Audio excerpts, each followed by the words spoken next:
नमस्कार दोस्तों, सत्यादि शर्मा क्लासेस में आप सभी का स्वागत है। और आज हम अपने सेशन की शुरुआत करें इससे पहले आपके सामने स्क्रीन में 4 इमेजेस हैं और आपको देख करके बताना है ये इमेजेस किसकी है। कमेंट करके आपको बताना है। 4 इमेजेस हैं आपके सामने।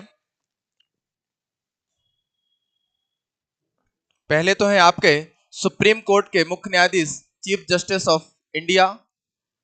दूसरे आपके हैं Madhya Pradesh MP high court के चीफ जस्टिस। तीसरे व्यक्ति है हमारे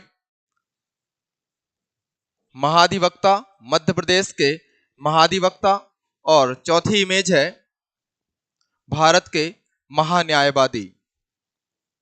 महान्यायवादी आपको कमेंट करके बताना है सुप्रीम कोर्ट की व्यवस्था संविधान के किस अनुच्छेद के अंतर्गत है, हाई कोर्ट की व्यवस्था संविधान के किस अनुच्छेद के अंतर्गत है, महाधिवक्ता का पद किस अनुच्छेद में आएगा और महान्यायवादी का पद किस अनुच्छेद में आएगा, और साथ ही साथ एक कौन है। गुड इवनिंग सभी को, good evening, good evening, Ram Ram, जय श्री राम।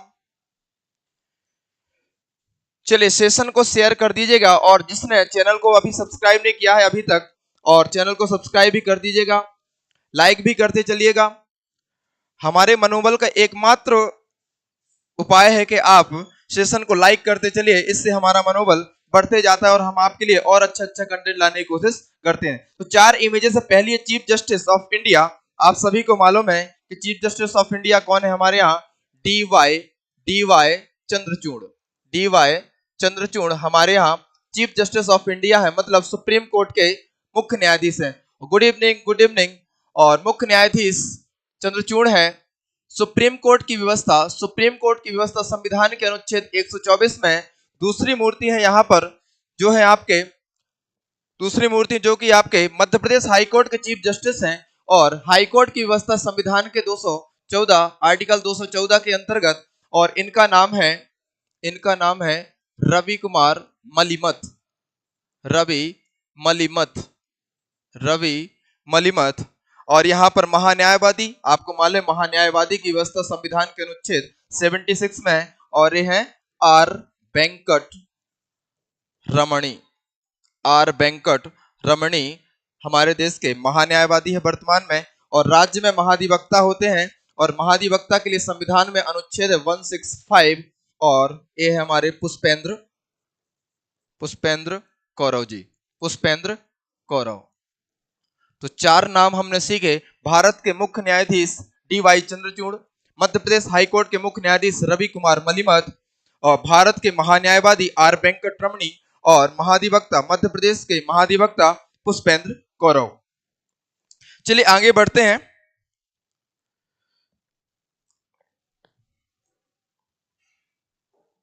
आपकी जानकारी के लिए बता दूं, यदि आप एमपीपीएससी की तैयारी एक स्ट्रक्चरल मैनर में करना चाहते हैं और टारगेट बनाया है आपने एमपीपीएससी 2024 के लिए, तो हमारा संस्थान मध्य प्रदेश के सबसे बेस्ट एजुकेटर के साथ लेके आया है एमपीपीएससी मिशन 2024, जिसमें आपको नई सिलेबस के अनुसार संपूर्ण पाठ्यक्रम कराया जाएगा। और क्लासेस की शुरुआत है 1 फरवरी से, और टाइमिंग रहेगी 8 से 3।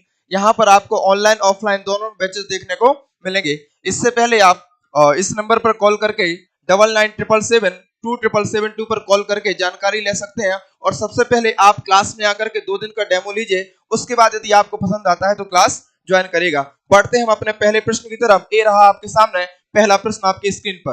भारत के विभिन्न राजनीतिक दलों को राष्ट्रीय या क्षेत्रीय दल का दर्जा देने का अधिकार किसको है? संसद, राष्ट्रपति, निर्वाचन आयोग, उच्चतम न्यायालय। राजनीतिक पार्टियों को मान्यता देना, चाहे वो राष्ट्रीय स्तर की पार्टियां हो या क्षेत्रीय स्तर की या राज्य स्तर की, उनको मान्यता कौन देता है? संसद, राष्ट्रपति, निर्वाचन आयोग, उच्चतम न्यायालय। गुड इवनिंग सभी को, राधे राधे भैया, राधे राधे। चलिए सवाल आपके सामने है, इसका उत्तर करिए। जय जोहार, जय जोहार।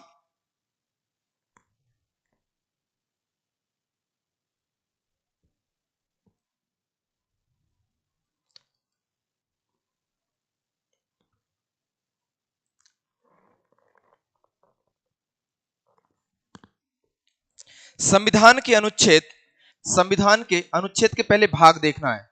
संविधान के भाग 15 जो कि निर्वाचन आयोग से संबंधित है। संविधान का अनुच्छेद 324 व्यवस्था करता है कि भारत में निर्वाचन आयोग होगा।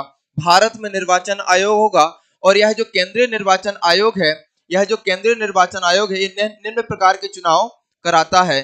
किस किस के चुनाव कराएगा? तो यह प्रेसिडेंट राष्ट्रपति के चुनाव कराता है, उपराष्ट्रपति के चुनाव वाइस प्रेसिडेंट के कराता है, यह लोकसभा और राज्यसभा के चुनाव कराता है, यह विधानसभा और विधान परिषद के चुनाव कराता है। उपरोक्त 6 चुनाव कराने के लिए संविधान के भाग 15 अनुच्छेद 324 में निर्वाचन आयोग की व्यवस्था की गई है और वर्तमान में निर्वाचन आयोग 3 सदस्यीय है।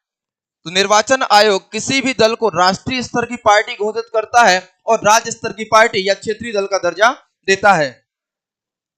अगले प्रश्न की तरफ बढ़ते हैं हम। ये रहा आपका अगला प्रश्न है आपका, संविधान की आत्मा है। 2 प्रकार के प्रश्न पूछे जाते हैं। एक तो सिंपल प्रश्न आता है कि संविधान की आत्मा क्या है। दूसरा प्रश्न इस प्रकार का आएगा कि डॉक्टर भीमराव अंबेडकर ने किसे संविधान की आत्मा कहा है। तो ऑप्शन आपके सामने है, संवैधानिक उपचारों का अधिकार, प्रस्तावना, अनुच्छेद 32, मूल कर्तव्य। संविधान की आत्मा, यहां पर डॉक्टर भीमराव अंबेडकर शब्द का कथन, उनका कथन नहीं है, सीधे पूछा गया कि संविधान की आत्मा क्या है। संवैधानिक उपचारों का अधिकार, प्रस्तावना, अनुच्छेद 32, मूल कर्तव्य।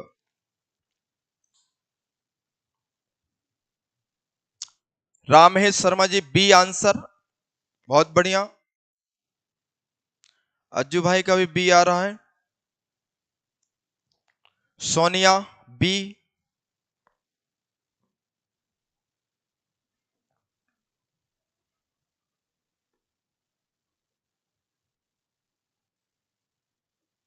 बस हो गया। चलिए, प्रस्तावना। संविधान की आत्मा प्रस्तावना को कहते हैं। संविधान की आत्मा प्रस्तावना को कहते हैं। सुप्रीम कोर्ट का कथन है। मोहम्मद हिदायतुल्लाह जो कि सुप्रीम कोर्ट के मुख्य न्यायाधीश रह चुके हैं, उसके बाद उपराष्ट्रपति भी बनते हैं। तो मोहम्मद हिदायतुल्लाह ने बोला है कि प्रस्तावना संविधान की आत्मा है। यदि प्रश्न आता है कि B.R. अम्बेडकर, डॉक्टर भीमराव अम्बेडकर साहब ने किसे संविधान की आत्मा कहा है, तो आपका उत्तर बदल जाएगा। यह हो जाएगा संवैधानिक उपचारों का अधिकार या तो आर्टिकल 32। आपको पता होगा कि आर्टिकल 32 को ही क्या कहते हैं? संवैधानिक उपचारों का अधिकार। क्लियर है इतना? चलिए आगे बढ़ते हैं।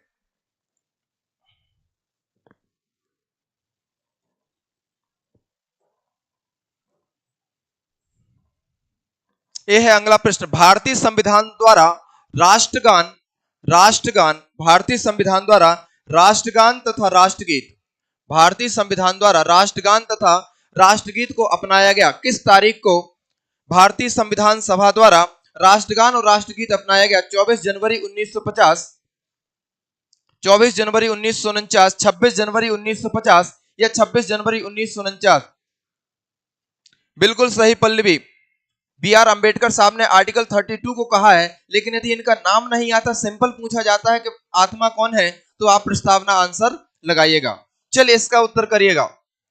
राष्ट्रगान, आप सभी को मालूम है राष्ट्रगान क्या है? जनगण मन राष्ट्रगान है और वंदे मातरम हमारा राष्ट्रगीत है। जनगण मन राष्ट्रगान है और वंदे मातरम राष्ट्रगीत है। जनगण मन जब भी गाया जाता है एक अनुशासन के साथ गाया जाता है, लेकिन राष्ट्रगीत में आप किसी भी अवसर पर इसका प्रयोग कर सकते हैं, नाच गाना भी कर सकते हैं, बट आप जनगण मन के साथ ऐसा नहीं करते। किस दिन संविधान सभा ने इसको स्वीकार किया था? बहुत सारे लोग ए आंसर लगा रहे हैं। बिल्कुल सही है, 24 जनवरी 1950। 24 जनवरी 1950 को भारतीय संविधान सभा ने संविधान तो बनाया ही, साथ में बहुत सारी चीजों को भी यहाँ पर स्वीकार किया है। जैसे राष्ट्रगान राष्ट्रगीत को 24 जनवरी 1950 को, और 22 जुलाई 1947 को हमारा जो तिरंगा झंडा है उसे स्वीकारा जाता है।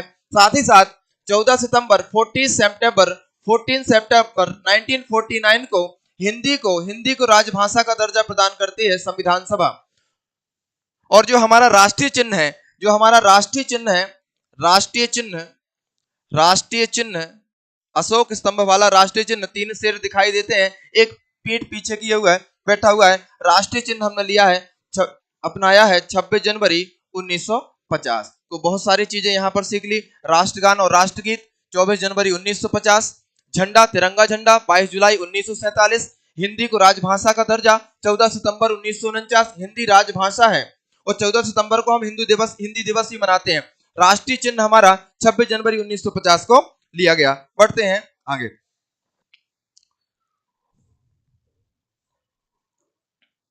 ये रहा अगला प्रश्न आपके सामने। संविधान सभा एक दलीय देश का एक दलीय निकाय है। संविधान सभा एक दलीय देश का एक दलीय निकाय है।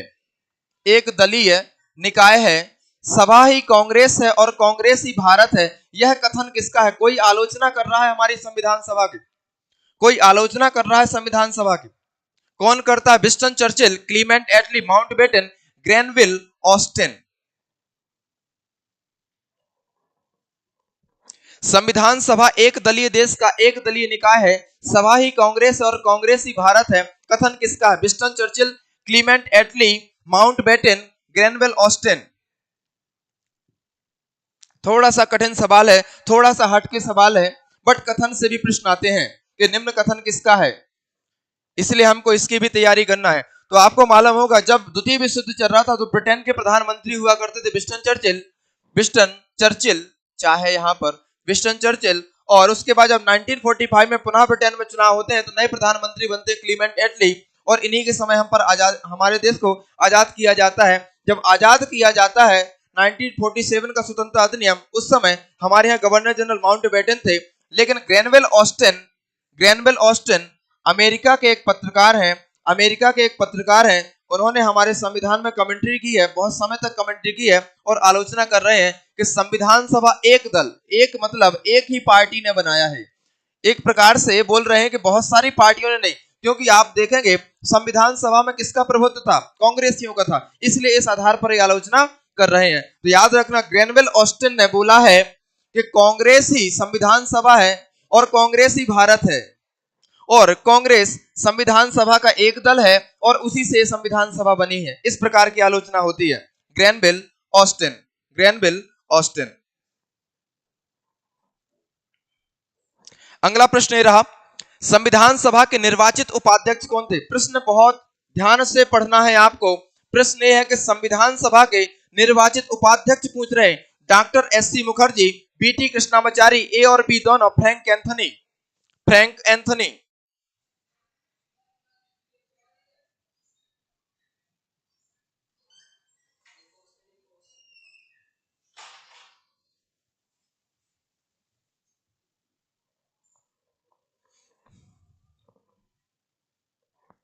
संविधान सभा के निर्वाचित उपाध्यक्ष थे SC. Mukherjee, B T. Krishnamachari, A और बी दोनों, फ्रैंक एंथनी।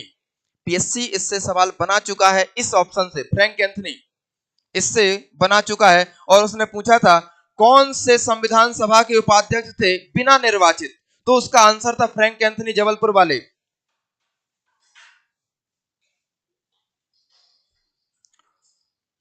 वासुदेव भाई बिल्कुल, बहुत बढ़िया, सी।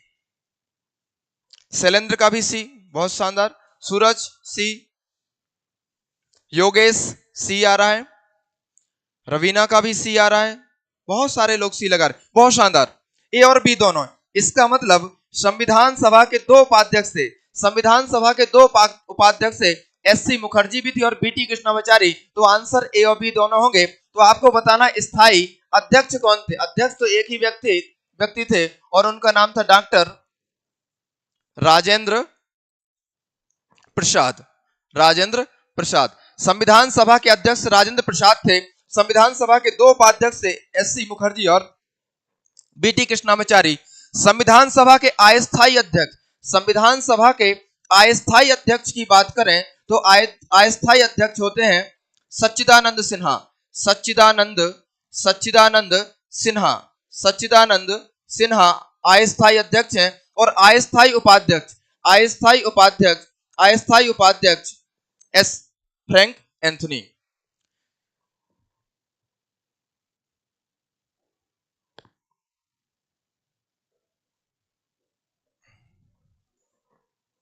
चलिए अगला प्रश्न है, नगर पालिकाओं से संबंधित भाग है भाग 9, भाग 9A, भाग 9B और भाग 10। नगर पालिकाएं, 3 प्रकार की नगर पालिकाएं होती हैं हमारे यहाँ, नगर निगम, नगर पालिका परिषद और नगर पंचायत। इनके लिए संविधान में स्पेशल प्रोविजन है, स्पेशल भाग है। किस भाग में इसकी व्यवस्था है? नगर पालिकाओं से संबंधित भाग है भाग 9, भाग 9A, भाग 9B, भाग 10।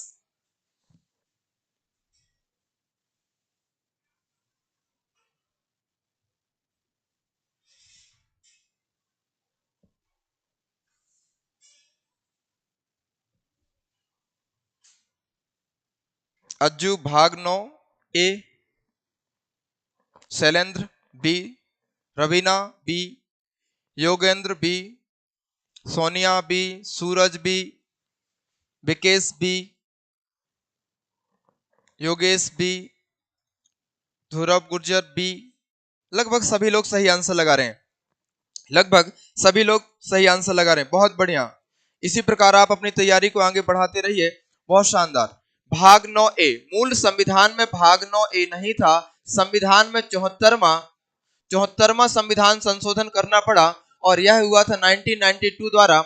इस 74वें संविधान संशोधन द्वारा संविधान में एक नया भाग जोड़ा गया जिसका शीर्षक था नगर पालिकाएं, जिसका शीर्षक है नगर पालिकाएं। तो पहली बात तो ये जोड़ी गई। दूसरी बात, 74वें संविधान संशोधन द्वारा अनुच्छेद जोड़े गए, अनुच्छेद 243 पी से लेकर के 243 जेड जी तक के प्रावधान। तो नगर पालिकाओं के लिए कौन कौन से अनुच्छेद हैं? अनुच्छेद 243 पी से लेकर के अनुच्छेद 243 जेड जी तक के प्रावधान। और नगर पालिकाएं कौन कौन से कार्य करेंगी उसके लिए 12वीं अनुसूची जोड़ी गई, 12वीं अनुसूची जोड़ी गई और इस अनुसूची में 18 विषयों को रखा गया। तो 74वां संविधान संशोधन जो कि 1992 में होता है, इसके द्वारा संविधान में नया भाग भाग 9A प्रविष्ट किया जाता है, कुछ नए अनुच्छेद प्रविष्ट किए जाते हैं। अनुच्छेद 243 पी से लेकर के अनुच्छेद 243 जेड जी तक के प्रावधान, एक नई अनुसूची 12वीं अनुसूची बनाई जाती है जिसके अंतर्गत 18 विषय हैं। तो इसका राइट आंसर होगा भाग 9A। भाग 9 में आपको पता है, भाग 9 के अंतर्गत आपकी आती हैं पंचायतें। भाग 9 के अंतर्गत आपकी पंचायतें आती हैं। 3 स्तरीय पंचायत है हमारे यहाँ, ग्राम पंचायत, जनपद पंचायत और जिला पंचायत। और इसके लिए संविधान में 73वां संविधान संशोधन किया गया 1992। और अनुसूची है इसके लिए अनुसूची 11, जिसके अंतर्गत विषयों की संख्या है 29, जिसके अंतर्गत विषयों की संख्या है 29। अनुसूची 11 में 29 विषय हैं और अनुसूची 12 में 18 विषय हैं। यह है आपका अगला प्रश्न, संविधान के किस अनुच्छेद में राज्य निर्वाचन आयोग की व्यवस्था है? संविधान के किस अनुच्छेद में राज्य निर्वाचन आयोग की व्यवस्था है? अनुच्छेद 243, अनुच्छेद 243 आई, अनुच्छेद 243 के, अनुच्छेद 343 आई।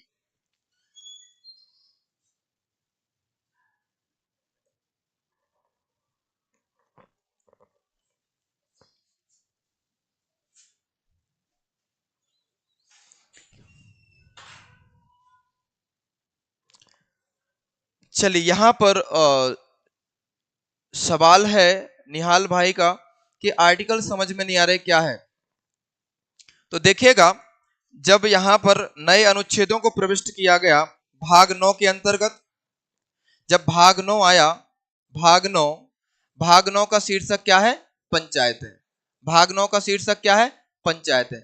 इस भाग के अंतर्गत कुछ अनुच्छेद रखे गए, इस भाग के अंतर्गत कुछ अनुच्छेद रखे गए। अनुच्छेद 243, इसके बाद आएगा अनुच्छेद 243 के अंदर ही ए नंबर का, फिर इसके बाद आएगा 243 बी नंबर का।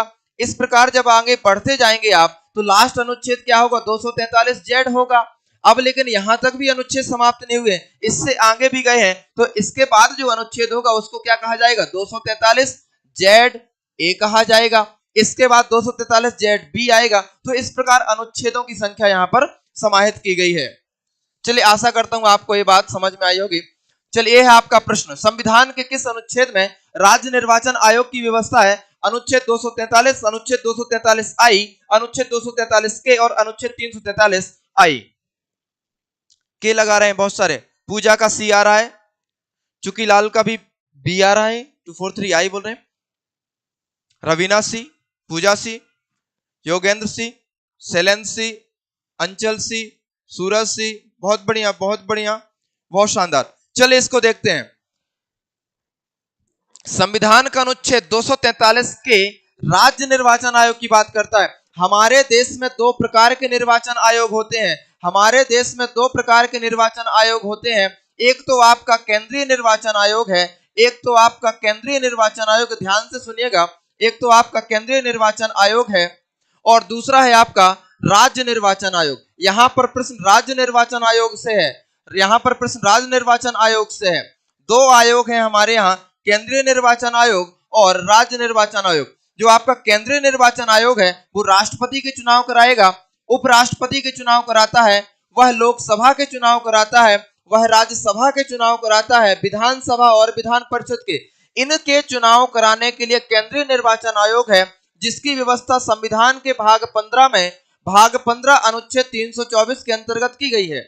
दूसरी तरफ जो आपके पंचायत के चुनाव होते हैं, पंच, सरपंच, जनपद सदस्य, जनपद अध्यक्ष, जिला पंचायत सदस्य, जिला पंचायत अध्यक्ष, जो आपके पार्षद होते हैं नगर पालिका, नगर पंचायत, नगर निगम में, उनके चुनाव हो, महापौर के चुनाव, नगर पंचायत अध्यक्ष, नगर पालिका परिषद अध्यक्ष, इनके चुनाव कराने के लिए संविधान में राज्य निर्वाचन आयोग की व्यवस्था है और हर एक राज्य का अपना अलग राज्य निर्वाचन आयोग होता है। और इसके लिए संविधान का अनुच्छेद 243 कहता है कि प्रत्येक राज्य का राज्यपाल एक सदस्यीय निर्वाचन आयोग बनाएगा, प्रत्येक राज्य का राज्यपाल एक सदस्यीय निर्वाचन आयोग बनाएगा। तो एक सदस्यीय होता है, मध्य प्रदेश का अपना निर्वाचन आयोग होता है। अनुच्छेद 243 के अंतर्गत, 243 के अंतर्गत राज्य निर्वाचन आयोग है जो पंचायतों के चुनाव कराएगा, जो पंचायतों के चुनाव कराएगा, साथ ही साथ नगर पालिकाओं के चुनाव कराएगा, साथ ही साथ नगर पालिकाओं के चुनाव कराएगा। तो इन दोनों के चुनाव कराने के लिए राज्य निर्वाचन आयोग है और इन सभी के चुनाव कराने के लिए केंद्रीय निर्वाचन आयोग है।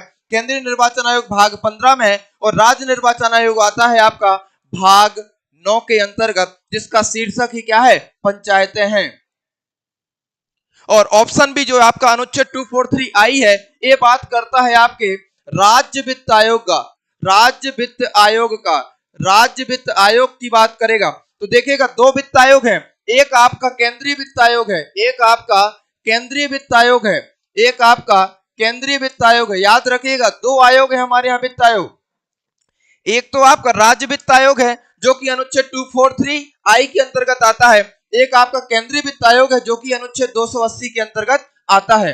अब इसको समझिएगा, जो हमारी केंद्र सरकार है, जो हमारी केंद्र सरकार है, ये जो टैक्स अपने पास ला रही है, जो इसके पास टैक्स है, इस टैक्स में से कितना पैसा राज्यों को देगी, केंद्र सरकार अपने टैक्स कलेक्शन में से कितना पैसा राज्य सरकार को देगी, इसकी सिफारिश करने के लिए केंद्रीय वित्त आयोग होता है। अनुच्छेद 280 के अंतर्गत राष्ट्रपति बनाएगा।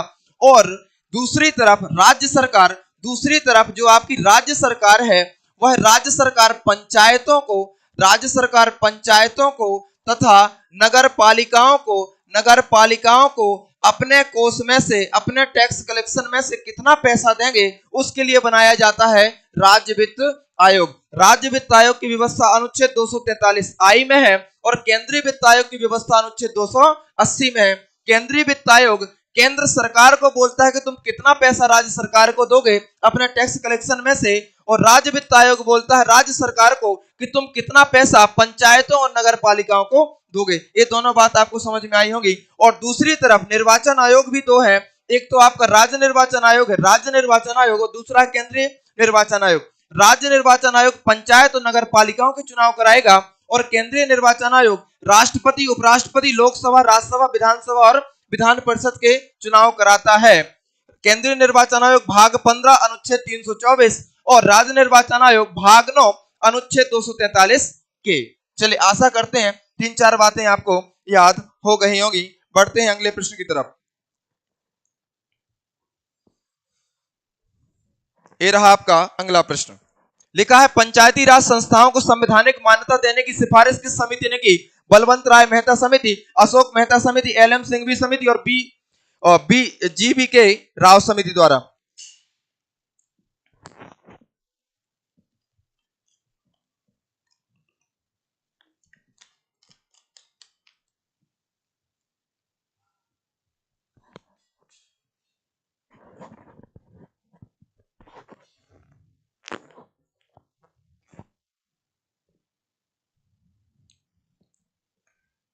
पंचायती राज संस्थाओं को संवैधानिक मान्यता देने की सिफारिश किसने की? बलवंत राय मेहता समिति, अशोक मेहता समिति, एल.एम. सिंघवी समिति और जी.बी. के राव समिति।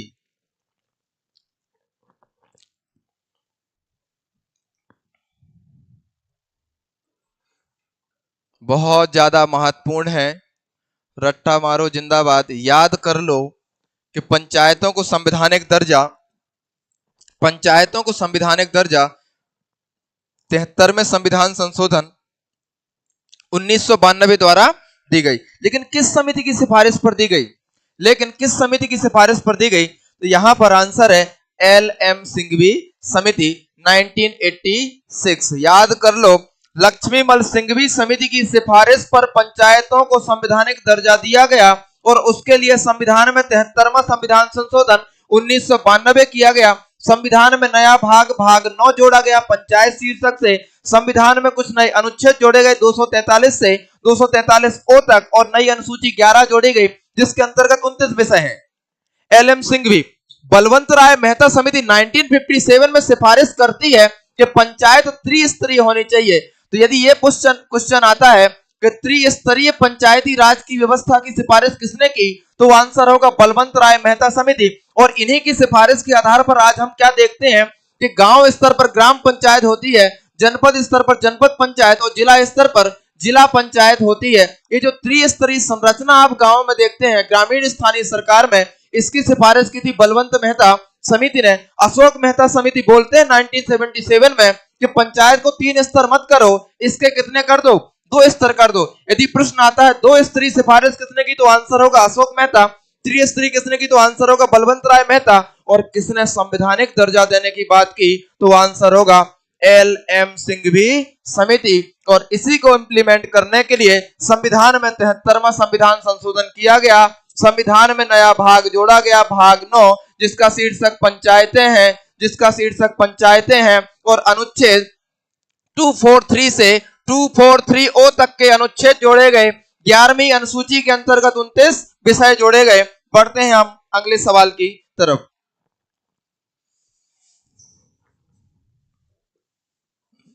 ये रहा अगला सवाल। विधि के समक्ष समता का विचार किस देश से लिया गया? कनाडा, दक्षिण अफ्रीका, ब्रिटेन या संयुक्त राज्य अमेरिका, जिसे यूएसए कहते हैं।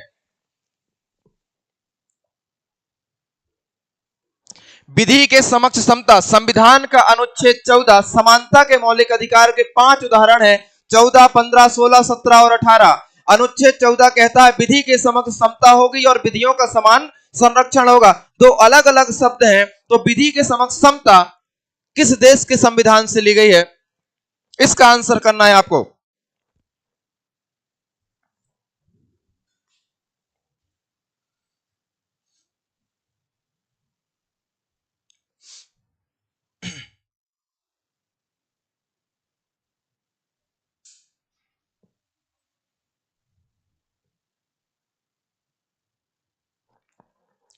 देखिए, इस क्लास के कारण आपको पॉलिटी अलग से नहीं पढ़नी पड़ेगी। मेरे ख्याल से पूरा संविधान इसमें रिवाइज हो सकता है यदि आप नियमित रूप से क्लास लेंगे। आपने 10 दिन भी इसकी क्लास ली, 10 दिन मेरे साथ ऑब्जेक्टिव लगाए, तो आपको मेरे ख्याल से दोबारा संविधान पढ़ना नहीं पड़ेगा। अप्रैल के पहले यहीं पर आपका काम हो जाना है और एग्जाम के पहले यदि आप स्पीड्स में देख भी पाएंगे तो आपका पुनः रिवीजन हो जाएगा। इसके बाद हम दूसरे सब्जेक्ट के एमसीक्यू करेंगे, उसके बाद किसी तीसरे सब्जेक्ट के करने वाले हैं। डी लग रहा है संयुक्त राज्य अमेरिका।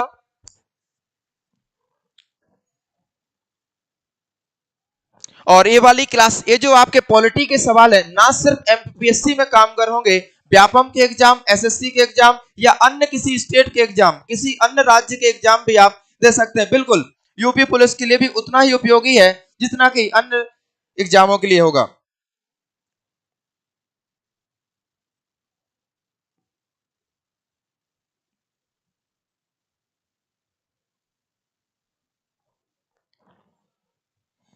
चलिए, संविधान का अनुच्छेद 14 कहता है विधि के समक्ष समता होगी और विधियों का समान संरक्षण। दो अलग अलग शब्द हैं।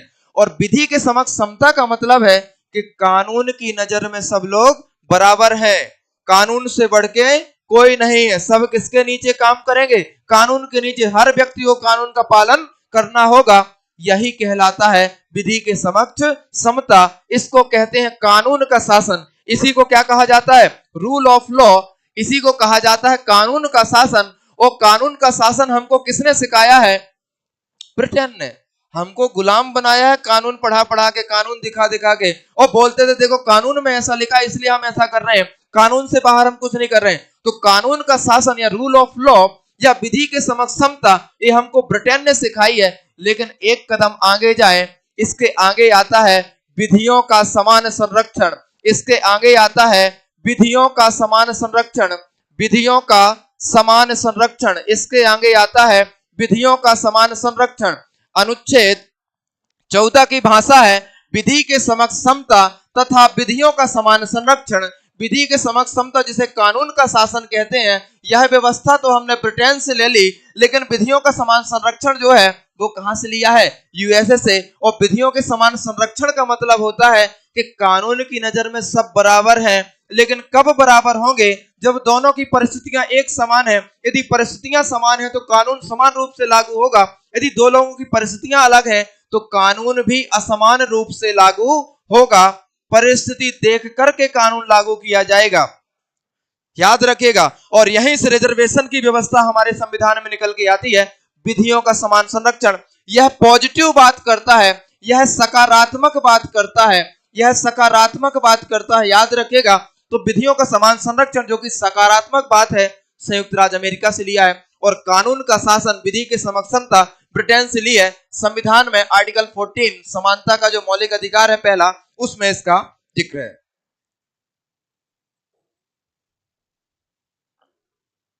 ये रहा आपका अगला प्रश्न, शिक्षा किस सूची का विषय है? संघ सूची, राज्य सूची, समवर्ती सूची या इनमें से कोई नहीं? शिक्षा किस सूची का विषय है? प्लीज आप लोग लाइक भी करते चलिएगा। लाइक एकमात्र तरीका है जिससे आप हमारे मनोबल को बढ़ा सकते हैं।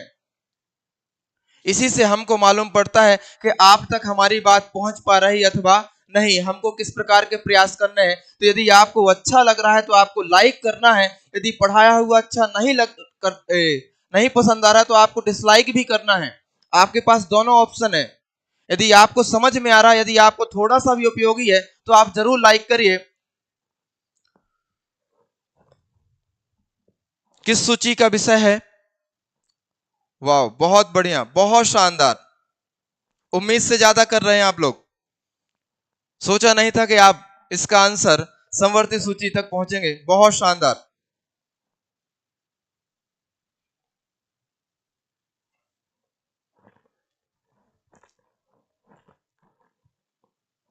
क्या बात है।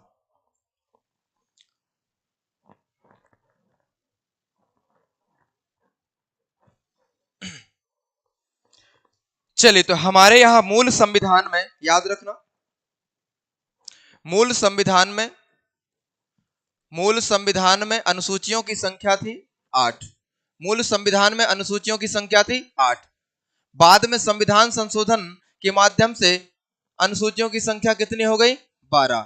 इन 12 अनुसूचियों में से एक 7वें नंबर की जो अनुसूची है, जो 7वें नंबर की अनुसूची है, उसको कहा जाता है शक्तियों का विभाजन। शक्तियों का विभाजन, याद रखना, पीएससी ऐसा भी प्रश्न बना सकता है। शक्तियों का पृथक्करण अलग चीज होती है, विभाजन अलग चीज है। तो 7वीं अनुसूची शक्तियों के विभाजन की बात करती है। शक्तियों के विभाजन की बात करती है। शक्तियों के विभाजन की बात 7वीं अनुसूची करती है। वो शक्तियों का विभाजन 3 सूचियों में किया गया है। पहली सूची का नाम है संघ सूची, दूसरी सूची का नाम है राज्य सूची और तीसरी सूची का नाम है समवर्ती सूची। यह समवर्ती सूची की व्यवस्था ऑस्ट्रेलिया के संविधान से ली है। संघ सूची पर यदि कानून बनाया जाना है तो इस पर कानून केंद्र बनाएगी, और राज्य सूची पर यदि कानून बनाया जाना है तो राज्य बनाएगी, और यदि समवर्ती सूची पर कानून बनाया जाना है तो केंद्र भी बनाएगा और राज्य भी बनाता है। दोनों बना सकते हैं। इसलिए आप देखते हैं कि सरकारी जो आपके स्कूल होते हैं, एमपी बोर्ड भी होता है, सीबीएसई बोर्ड भी होता है, केंद्रीय आप बोर्ड से भी पढ़ते हैं और राज्य के बोर्ड से भी पढ़ते हैं, क्योंकि स्कूल स्थापना राज्य सरकार भी कर सकती है और केंद्र सरकार किस सूची का विषय है वो समवर्ती सूची। केंद्र भी कानून बनाना है और राज्य। और समवर्ती सूची में विषयों की संख्या कितनी है 52। राज्य सूची में विषयों की संख्या कितनी है 61। संघ सूची में विषयों की संख्या कितनी है 100। तो 52 विषय है, 52 में से एक विषय कौन सा है शिक्षा। तो शिक्षा समवर्ती सूची का विषय है। और ये जो संघ सूची, राज्य सूची, समवर्ती सूची है, ये सूचियां आती हैं संविधान की 7वीं अनुसूची के अंतर्गत।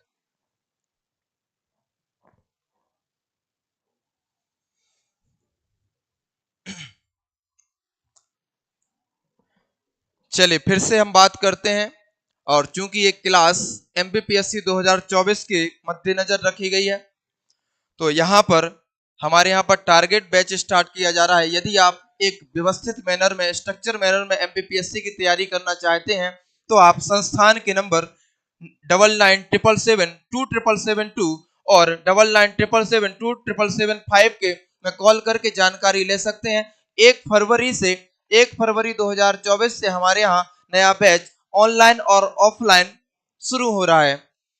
चलिए, तो आप कॉल करके इसको ज्वाइन कर सकते हैं। और सबसे पहले आप डेमो ले सकते हैं। डेमो लेकर के आप ये देख सकते हैं कि हमारी क्लासेस किस प्रकार की हैं। यदि आपको जच रही है, जम रही है, तो उसके बाद आपको डेमो की कोई फीस नहीं रहेगी, उसके बाद आप ज्वाइन कर सकते हैं यदि आपको पसंद आती है। चलिए, अगला सवाल ये रहा, संविधान के किस अनुच्छेद में संसदीय विशेषाधिकारों का उल्लेख है।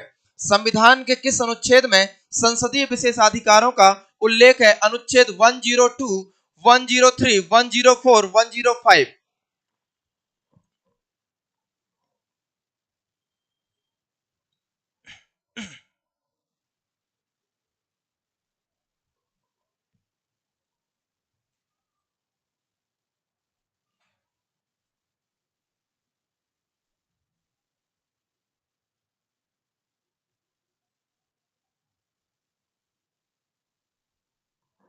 पंकज भाई का प्रश्न है, एमपीपीएससी में बदलाव हुए, इसके हिसाब से क्या नया पढ़ना है। क्या नया पढ़ना है।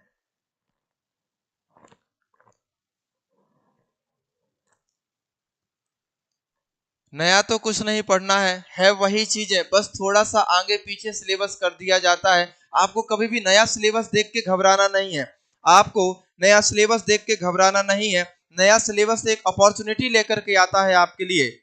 आप सोचिए, जो कुछ वर्षों पहले से तैयारी कर रहे हैं, उनकी तैयारी कुछ टॉपिकों पर बहुत मजबूत होगी। यदि आप नए हैं तो आप उनके थोड़ा सा पीछे हैं, कुछ माह हैं आप पीछे हैं। लेकिन यदि नया सिलेबस आया, नया पैटर्न आया, नए तरीके से प्रश्न स्ट्रक्चर होंगे, नए तरीके से प्रश्न आएंगे और आपको करना होगा, तो इसके लिए आप देखिए, आप पुराने और नए सब क्या हो गए, बराबर हो गए। तो आप पूरी ऊर्जा लगा दीजिए, पूरी एनर्जी लगा दीजिए, तो आप आगे बढ़ जाएंगे। नया कुछ नहीं है तो पुराना, बट कई बार दिमाग में बैठ जाता है कि क्या हो गया ये, तो आपको इसको अवसर के रूप में लेना है। इसका आंसर है 105। वाह यार, बहुत शानदार, आप लोग तो कमाल कर रहे हैं। संसदीय विशेषाधिकार, सर थोड़ा डीप में पढ़ना पड़ेगा क्या। देखिए भाई साहब, ऐसा है कि एक बार पढ़ना है डीप में, एक बार पढ़ना है डीप में। आप बुक्स लाइए, किताबों के माध्यम से नोट्स बनाइए। आपको एक बार कोचिंग भी करके देखे, यदि आपको नहीं समझ में आ रहा है आप क्लासेस लीजिए, बुक्स पढ़ करके नोट्स बनाइए। नोट्स की मात्रा ज्यादा होगी तो आपको नोट्स का रिवीजन करना पड़ेगा, 10 बार 20 बार रिवीजन करने के बाद नोट्स के भी सब नोट्स बनाने पड़ेंगे, सिनॉप्सिस बनाने पड़ेंगे, तब जाकर के आपकी तैयारी पूरी होती है। तो डीप में एक बार पढ़ना होता है, बार बार नहीं। लेकिन जब भी पढ़ें पुख्ता पढ़ें, जब भी पढ़ें पुख्ता पढ़ें। और ध्यान रखिए, बार बार आपको अपना कंटेंट नहीं बदलना है, बार बार आपको अपने स्रोत नहीं बदलने हैं। आपने जो स्रोत पढ़ा है उस पर पूर्ण विश्वास रखिए और उसी के साथ आगे बढ़ना है। आप यदि कंटेंट बदलेंगे समस्या जाएगी। हो सकता है आपने कोई परिभाषा याद की हो, आपने 4 किताबों से परिभाषा याद की, तो आपको एक परिभाषा याद नहीं होगी। लेकिन एक परिभाषा को 4 बार पढ़ेंगे एक किताब से तो वो याद हो जाएगी, लिखने में आसानी होगी, समझने में भी आसानी होगी। हर किताब की भाषा अलग अलग होती है, तो डीप पढ़िए, एक बार पढ़िए, नोट्स जरूर बनाइए। हर हाल में आपको नोट्स बनाना ही बनाना है, कंपलसरी है। और ये मान के चलिए बिना नोट्स के सिलेक्शन नहीं हो सकता, मतलब नहीं हो सकता है प्रीलिम्स निकल जाए बिना नोट्स के, लेकिन मेंस निकालना है, नोट्स होना चाहिए, रिवीजन होना चाहिए और आंसर राइटिंग की पूरी प्रैक्टिस भी होनी चाहिए। इसका आंसर है अनुच्छेद 105 संसदीय विशेषाधिकार। अब देखिए संसद, जो सांसद है हमारे निर्वाचन क्षेत्रों से जाते हैं, लोकसभा सांसद, राज्यसभा सांसद हमारे लिए विधि निर्माण का कार्य करते हैं और कार्यपालिका पर नियंत्रण रखती है। संसद कार्यपालिका पर नियंत्रण रखती है, यदि वह गलत करती है तो सवाल पूछते हैं सांसद कि ऐसा क्यों हुआ, आप जवाब दीजिए। तो इनके पास कुछ उन्मुक्तियां हैं, कुछ विशेषाधिकार है। जैसे जब संसद का सत्र चल रहा हो तो 14 दिन पहले और बाद में 40 दिन पहले और 40 दिन बाद इनको गिरफ्तार नहीं किया जा सकता। और मान लीजिए संसद के अंदर कोई इनसे भाषा या कोई बातचीत निकल गई, कोई शब्द निकल गया, हो सकता है वो गलत भी हो, तो सदन के बाहर उन पर किसी भी प्रकार का मुकदमा दायर नहीं किया जा सकता। तो यहाँ पर संसदीय विशेषाधिकार है, सांसदों को व्यक्तिगत रूप से भी विशेषाधिकार है और सामूहिक रूप से भी। एक लाइन याद रख लो, संसदीय विशेषाधिकार संविधान के अनुच्छेद 105 में है। संसदीय विशेषाधिकार संविधान के अनुच्छेद 105 में वर्णित हैं।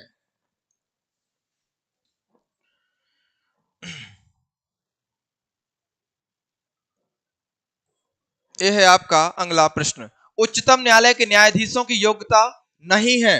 प्रश्न पढ़ते पर ध्यान देना है, हाँ पे पूछ रहा है या नहीं पर। लक्ष्मीकांत ठीक रहेगी, लक्ष्मीकांत बहुत बढ़िया है, बहुत बढ़िया। एक बार पढ़िए, आप एक बार पढ़िए और नोट्स बनाइए। लक्ष्मीकांत अच्छा है, बहुत अच्छी किताब है, स्टेट पीसीएस, अन्य स्टेट की पीसीएस के लिए और यूपीएससी के लिए आप इसके नोट्स जरूर बनाइए पढ़ते वक्त। और ये आपको ये जो क्वेश्चन दिख रहे हैं, क्वेश्चन की थोड़ी बहुत भाषा है, तो यहाँ पर लक्ष्मीकांत किताब से ये प्रश्न निकाले गए हैं, इनकी फ्रेमिंग उसी की भाषा से है। चलिए इसका उत्तर दीजिएगा, सुप्रीम कोर्ट, उच्चतम न्यायालय के न्यायाधीशों की योग्यता नहीं है। आपको जवाब किस में देना है, नहीं में देना है।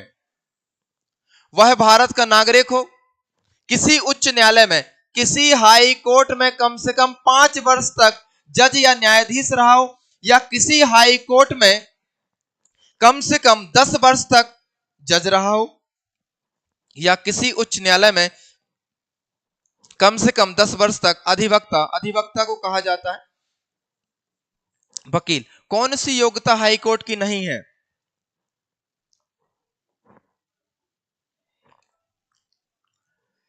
जब ऐसे सवाल आते हैं थोड़ा सा दिमाग चकरा जाता है। आप एज्यूम करिए कि आप एग्जाम सेंटर में बैठे हैं, फिर सवाल आ रहा है आपका, ये सोचने पे आपको मजबूर कर देगा। बहुत आसान है, 2 कौड़ी का सवाल है, फिर भी आपको कंफ्यूजन कर देगा। और इसी प्रकार के सवाल पीएससी में गलत करके आते हैं हम, और फिर बोलते हैं यार मैं तो बी लगा रहा था, मेरा सी लग गया, मैंने चेंज नहीं किया होता तो मेरा सही होता, मेरे इतने नंबर होते, मेरे उतने नंबर होते। इस प्रकार के आसान सवाल हम गलत करके आते हैं।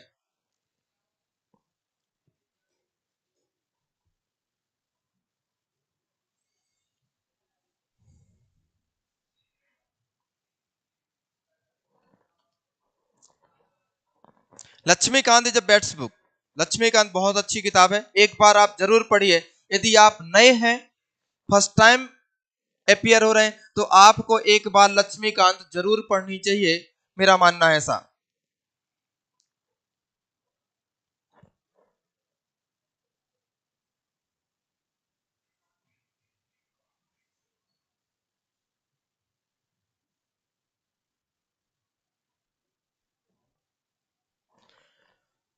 पंकज सोलंकी जी, बहुत बढ़िया, बहुत शानदार,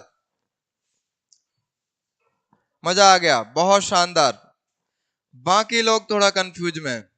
बहुत आसान सवाल है, फिर भी देखिए ज्यादातर 90% लोगों के आंसर क्या आ रहे हैं, गलत आ रहे हैं। क्या लगाया जा रहा है, बी। यदि योग्यता की बात करें, यदि हम योग्यता की बात करें तो यहां पर 10 वर्ष की बात हो रही है। कितने वर्ष की, 10 वर्ष। किसी उच्च न्यायालय में कम से कम 10 वर्ष तक न्यायाधीश के पद पर रहा हो, तो आंसर क्या हो जाएगा आपका, सी। आंसर क्या हो जाएगा, सी। किसी उच्च न्यायालय में कम से कम 10 वर्ष तक न्यायाधीश के पद पर रहा हो। इसका उत्तर क्या है? सी। मतलब तीनों सही है, ये भी योग्यता है, ये भी योग्यता है और ये भी योग्यता है। तो सुप्रीम कोर्ट के न्यायाधीश बनने की योग्यता है भारत का नागरिक हो, किसी हाई कोर्ट में 5 वर्ष तक क्या रहा हो, हाई कोर्ट का जज रहा हो, या फिर किसी हाई कोर्ट में 10 वर्ष तक क्या रहा हो, वकील रहा हो। ये 3 योग्यताएं हैं। या राष्ट्रपति की नजर में पारंगत विधिवेत्ता हो तो उस व्यक्ति को सुप्रीम कोर्ट का जज बनाया जाता है। यहां पर पूछा गया है नहीं में, तो 10 वर्ष नहीं है। सब लोग क्या लगा रहे हैं? बी। लेकिन आंसर क्या है? डी।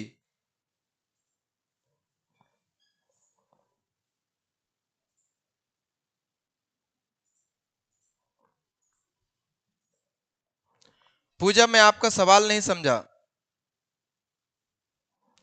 एक बार इसे समझाएं। अच्छा, इस सवाल को समझाना है। संविधान का आर्टिकल 124 गवर्न करता है सुप्रीम कोर्ट के बारे में, जिसको हम हिंदी में उच्चतम न्यायालय कहते हैं। यदि किसी व्यक्ति को उच्चतम न्यायालय का न्यायाधीश बनाया जाना है तो इसकी नियुक्ति राष्ट्रपति द्वारा की जाती है कोलेजियम की सिफारिश पर। किसे सुप्रीम कोर्ट का न्यायाधीश बनाया जाएगा, उसकी 4 योग्यताएं हैं। पहला, या तो वह भारत का नागरिक हो, या फिर वह किसी हाई कोर्ट में जज हो। कितने सालों तक? 5 सालों तक। तो उसे भी बनाया जा सकता है। यदि ये योग्यता नहीं है तो 10 साल तक वकील रहा हो, कहां पर? हाई कोर्ट में, तो उसे भी सुप्रीम कोर्ट का जज बनाया जाएगा। यदि ये भी योग्यता नहीं है तो राष्ट्रपति को ऐसा लग रहा है कि कानून का बहुत जानकार है, पारंगत विधिवेत्ता है, तो ऐसे व्यक्ति को भी सुप्रीम कोर्ट का जज बनाया जा सकता है। 10 साल वाली व्यवस्था यहां पर नहीं है।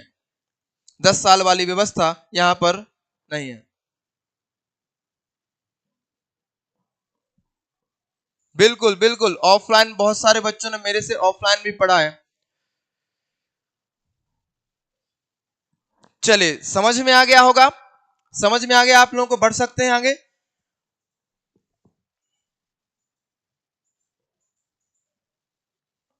ये रहा आपका अगला प्रश्न, 13वां प्रश्न आपके सामने। किस देश में दोहरी नागरिकता का सिद्धांत स्वीकार किया गया है? दक्षिण अफ्रीका, कनाडा, ब्रिटेन, यूएसए। किस देश में दोहरी नागरिकता का सिद्धांत स्वीकार किया गया है? दक्षिण अफ्रीका, कनाडा, ब्रिटेन, यूएसए। दोहरी नागरिकता किस देश में? दोहरी नागरिकता भारत ऑप्शन में ही नहीं है। भारत ऑप्शन में ही नहीं है।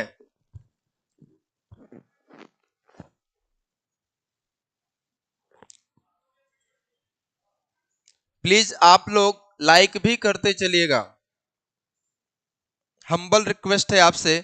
आप लाइक करेंगे तो ही हमारा मनोबल बढ़ेगा और अच्छे अच्छे और ज्यादा प्रश्न हम आपको आपके सामने लेकर के आ पाएंगे, हमारी टीम लेकर के आ पाएगी। इसके पीछे बहुत मेहनत लगती है।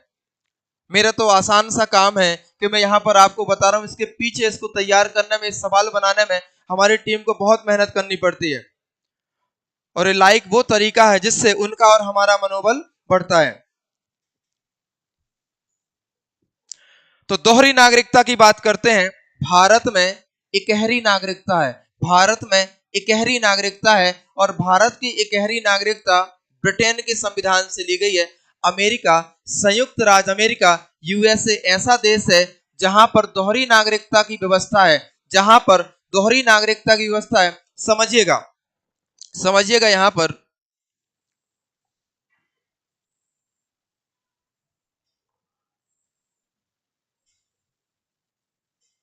यह है आपका संयुक्त राज्य अमेरिका।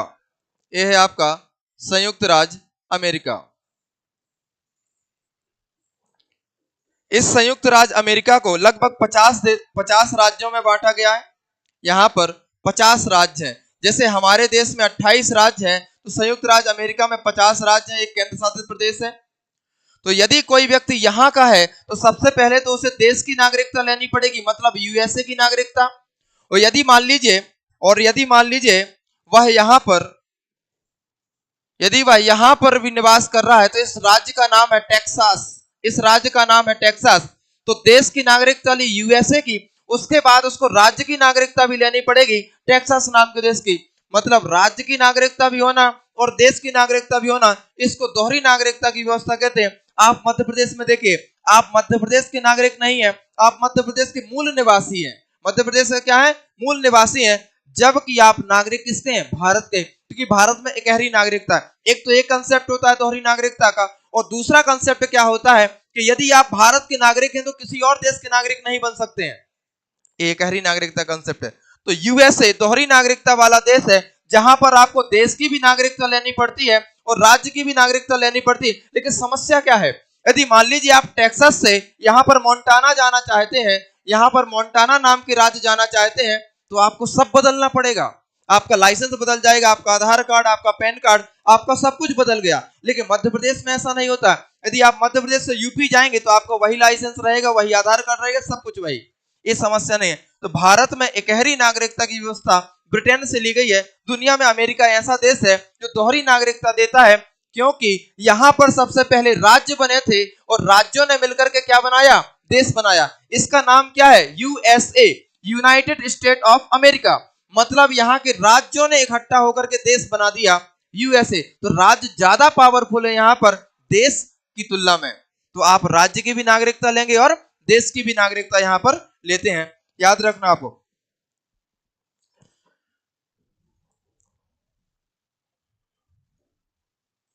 चलिए अगला प्रश्न है आपके सामने।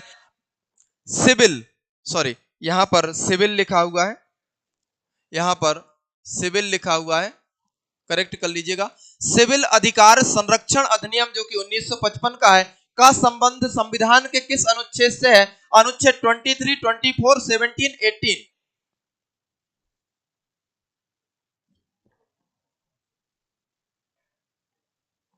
सिविल अधिकार संरक्षण अधिनियम, इसको हम हरिजन एक्ट भी कहते हैं,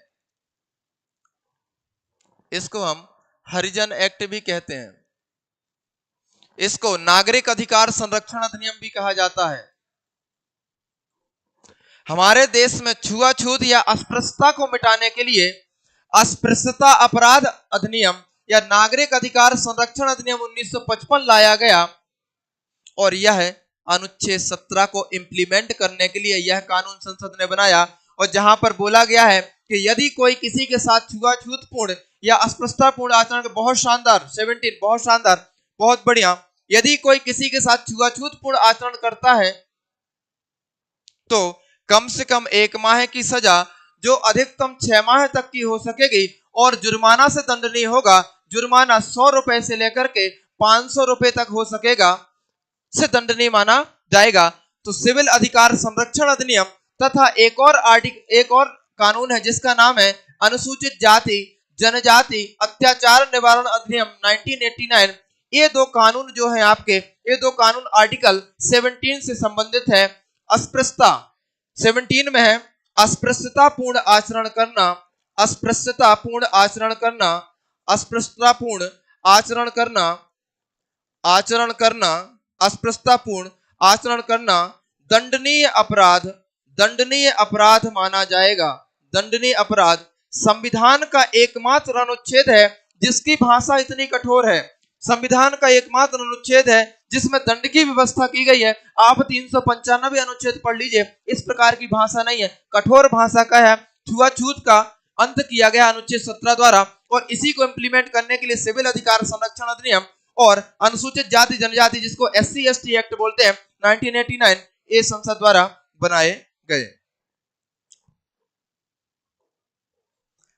यह है आपका अगला प्रश्न। अगले प्रश्न में लिखा हुआ है पंचायतों में महिलाओं के लिए आरक्षण की व्यवस्था है। पंचायतों में महिलाओं के लिए आरक्षण की व्यवस्था है।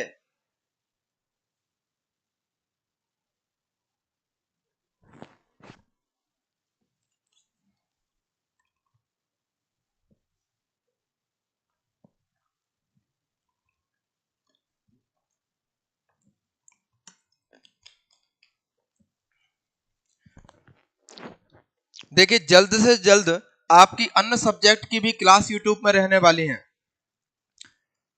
अन्य सब्जेक्ट की भी क्लास रहेगी, प्रोसेस उसकी भी चल रही है, ताकि आपको और सभी सब्जेक्ट जो भी आपकी जितने भी यूनिटें हैं आपके प्रीलिम्स में, उन सब के ऑब्जेक्टिव करा सके हम, और ज्यादा से ज्यादा ऑब्जेक्टिव कराएं, ज्यादा से ज्यादा आपका रिवीजन हो जाए। आपको अभी भी करना है और एग्जाम के पहले भी आपको इनका रिवीजन करके जाना है। चलिए इस सवाल का उत्तर करिएगा।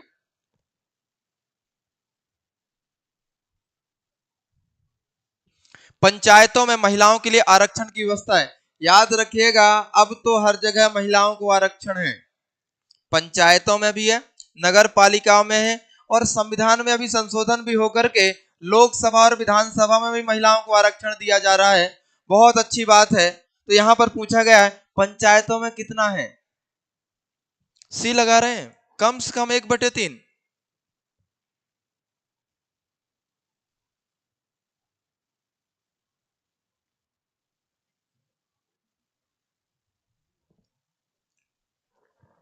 पंचायतों में महिलाओं के लिए आरक्षण की व्यवस्था कम से कम 1/2 50% है क्या?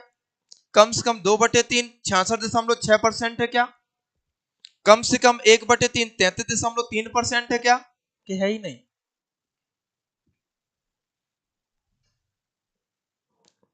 लोकेंद्र मेरे भाई, नहीं है।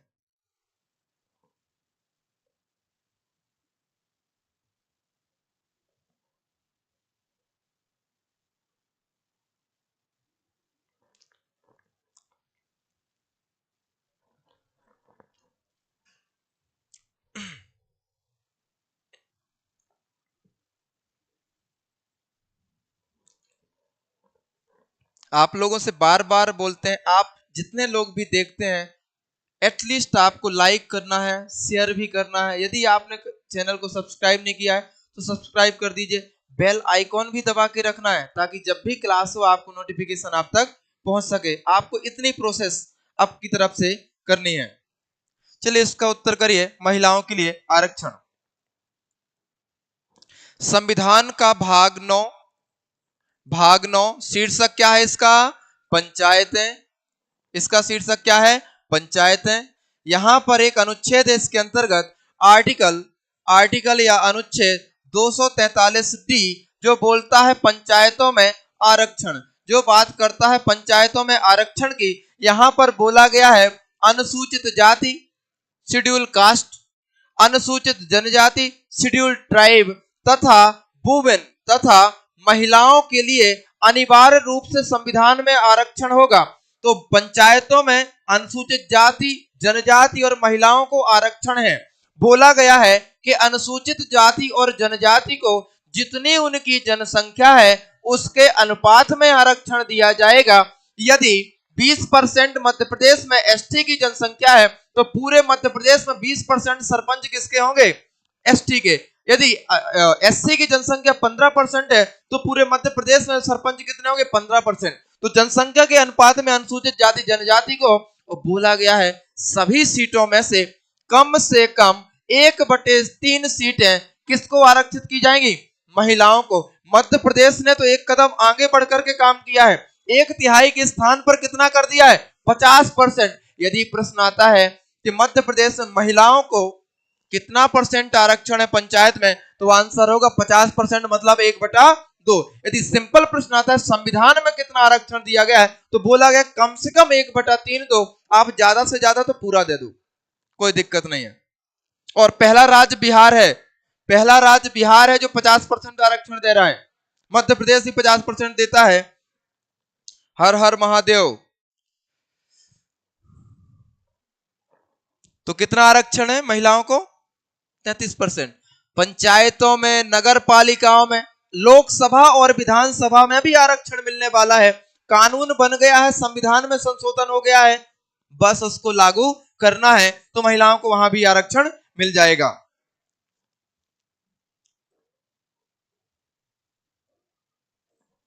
चलो देखो अगले प्रश्न की तरफ। राज्य, देश, बात हो रही है राज्य, देश के पर्यावरण के संरक्षण और संवर्धन का तथा वन और वन्य जीवों की सुरक्षा का प्रयास करेगा।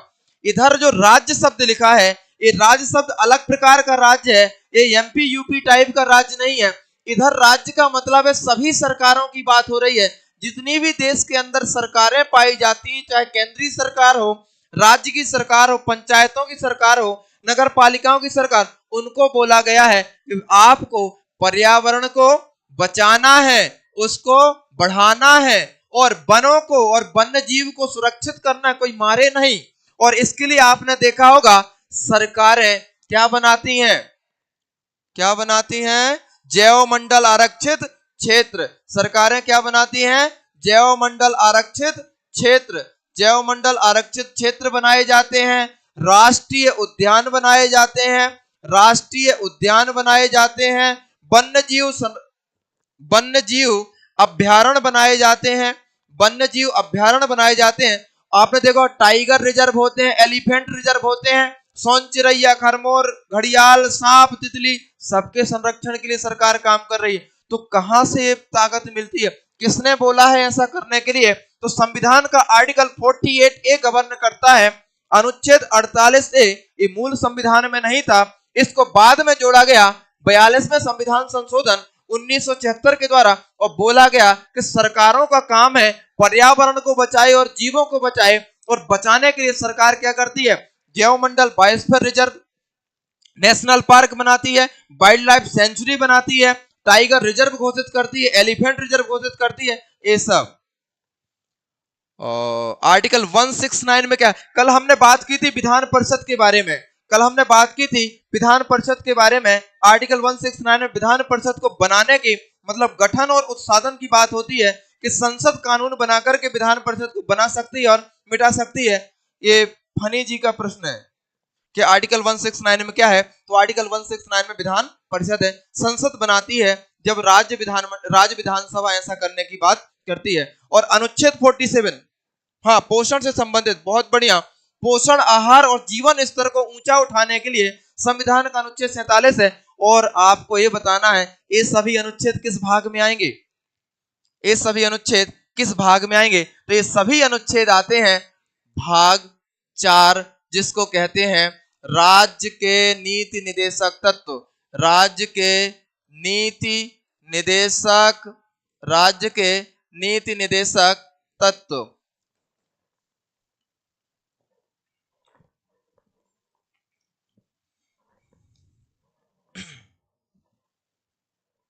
ये रहा आपका अगला प्रश्न,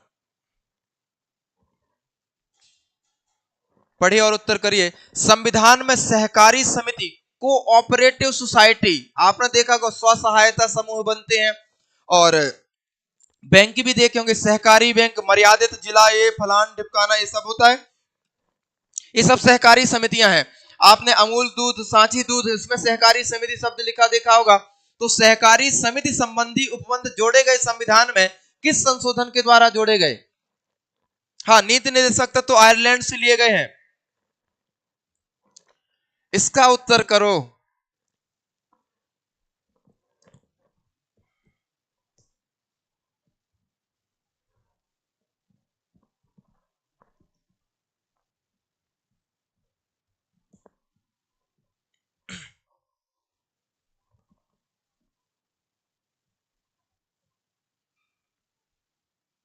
क्या बात है अज्जू, बहुत शानदार। सपना, बहुत बढ़िया, बहुत बढ़िया। पूजा, बहुत बढ़िया है।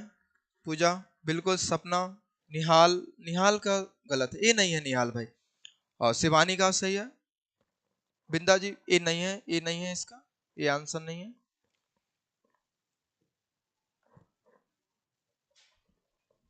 तो सहकारी समिति, कोऑपरेटिव सोसाइटियों के लिए संविधान में 97वां संविधान संशोधन किया गया। और 97वां संविधान संशोधन जो कि होता है 2011 में। कब किया जाता है?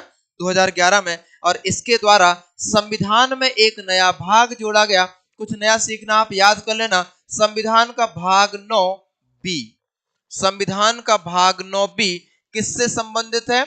सहकारी समिति। इस भाग को किस संशोधन द्वारा? 97। कौन कौन से अनुच्छेद आते हैं इसके अंतर्गत? तो अनुच्छेद आएगा 243 जेड एच से लेकर के 243 जेड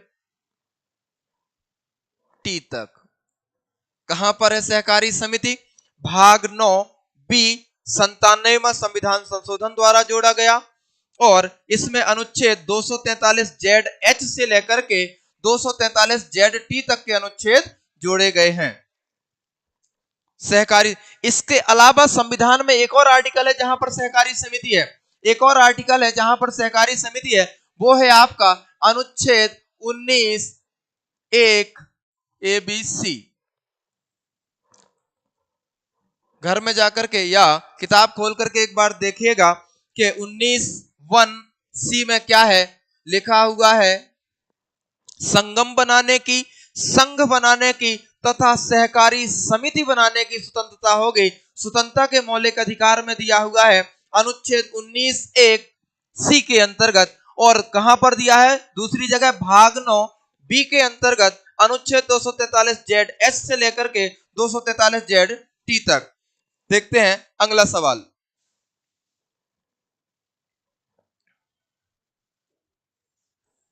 यह है आपका अगला सवाल, 18वें नंबर का सवाल है, समान कार्य के लिए समान वेतन भारत के संविधान में सुनिश्चित किया गया है, यह क्या है? एक, मौलिक अधिकार है, राज्य के नीति निर्देशक सिद्धांतों का अंग है, मौलिक कर्तव्य है, आर्थिक अधिकार है।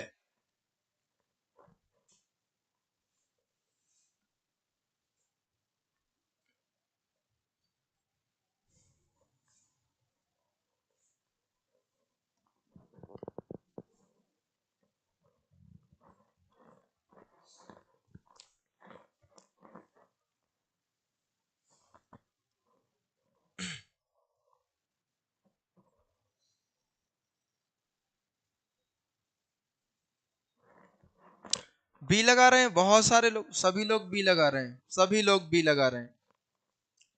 क्या जितने लोग ज्वाइंट सभी आंसर करते हैं? चलिए देखिए, समान कार्य के लिए समान वेतन, इसका मतलब है यदि दो लोग एक जैसे पद पर है, एक महिला है और दूसरा पुरुष है, यदि दोनों का पद एक है, दोनों का काम एक है, एक जैसी ज्वाइनिंग हुई है, एक समय पर काम किया है, एक जैसा काम किया है, तो दोनों की वेतन भी क्या होनी चाहिए? समान होनी चाहिए। यह भी राज्य को देखना है, तो राज्य के नीति निर्देशक सिद्धांतों में अनुच्छेद 39 के अंतर्गत, अनुच्छेद 39 के अंतर्गत समान कार्य के लिए समान वेतन की व्यवस्था की गई है कि पुरुष महिला यदि एक जैसा काम करते हैं, पुरुष महिला यदि डीएसपी के पद पर, यदि डीएसपी के पद पर महिला है और डीएसपी के पद पर पुरुष है, दोनों एक ही साल 2024 का एग्जाम निकाल रहे हैं, एक साथ ट्रेनिंग ली, एक साथ ज्वाइन की है, तो दोनों की वेतन भी क्या होनी चाहिए? समान होनी चाहिए। यह राज्य का कर्तव्य है। चलिए, आशा करता हूं इतना समझ में आया होगा। जल्दी जल्दी हम थोड़ा और सवाल करते हैं, जल्दी जल्दी हम बहुत सारे सवाल करना चाहते हैं ताकि आपको बाद में कुछ भी पढ़ना ना पड़े, यहीं से आपका सब रिवीजन हो जाए। राष्ट्रपति पद की योग्यताओं का वर्णन है। राष्ट्रपति के पद की योग्यता, कौन व्यक्ति राष्ट्रपति का चुनाव लड़ सकता है, किस अनुच्छेद में बताया गया? 56, 57, 58 या 59? राष्ट्रपति पद की योग्यताएं, राष्ट्रपति पद की योग्यताएं।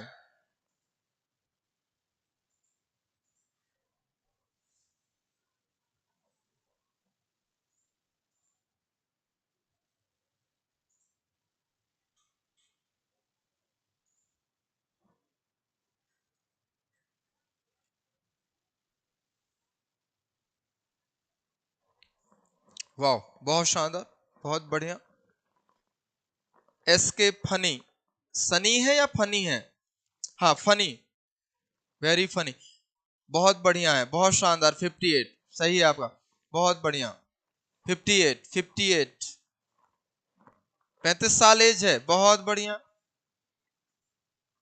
चलो देखते हैं संविधान का आर्टिकल 58। संविधान में आर्टिकल 53 कहता है, सॉरी, संविधान का आर्टिकल 52 कहता है कि भारत का एक राष्ट्रपति होगा और राष्ट्रपति की योग्यताएं अनुच्छेद 58 बोलता है कि निम्न योग्यताएं होंगी, निम्न योग्यता होंगी। पहली योग्यता है वह भारत का क्या होना चाहिए? नागरिक होना चाहिए। दूसरी योग्यता है 35 वर्ष की आयु पूरी कर चुका हो। तीसरी योग्यता है लोकसभा का चुनाव लड़ने की योग्यता रखता हो। चौथी योग्यता बहुत महत्वपूर्ण है, जो व्यक्ति इसके चुनाव में वोट डाल रहे हो 50 प्रस्तावक होने चाहिए और 50 क्या होने चाहिए? अनुमोदक। 50 प्रस्तावक 50 अनुमोदक राष्ट्रपति के चुनाव में जरूरत है, जबकि उपराष्ट्रपति के चुनाव में 20-20 है।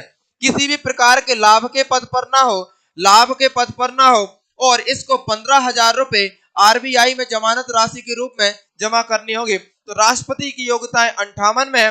राष्ट्रपति की सेवा शर्तें आर्टिकल 59 में है और राष्ट्रपति पुनः निर्वाचन के लिए पात्र होगा चुनाव लड़ने के लिए 57 में है और राष्ट्रपति का कार्यकाल दिया हुआ है 56 में। बोला गया है कि पद ग्रहण की तिथि से 5 वर्ष होगा राष्ट्रपति का कार्यकाल। इससे पहले राष्ट्रपति उपराष्ट्रपति को अपना त्यागपत्र दे सकता है, मृत्यु होने पर इसका पद खाली हो सकता है। और तीसरा तरीका है कि महाभियोग द्वारा उसे हटा दिया जाए और इस महाभियोग का वर्णन संविधान के अनुच्छेद 61 में किया गया है। तो राष्ट्रपति पद की योग्यताएं संविधान के अनुच्छेद 58 में है।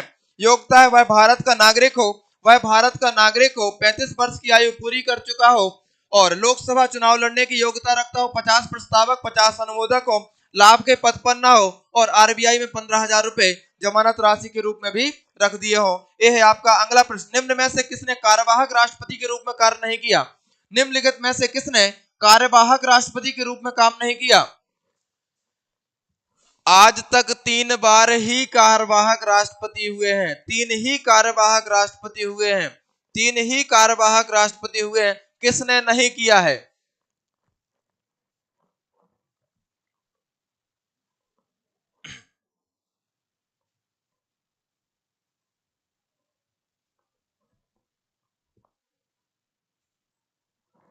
इसका उत्तर दें तो जाने कितने लोग इसका उत्तर सही लगा रहे हैं।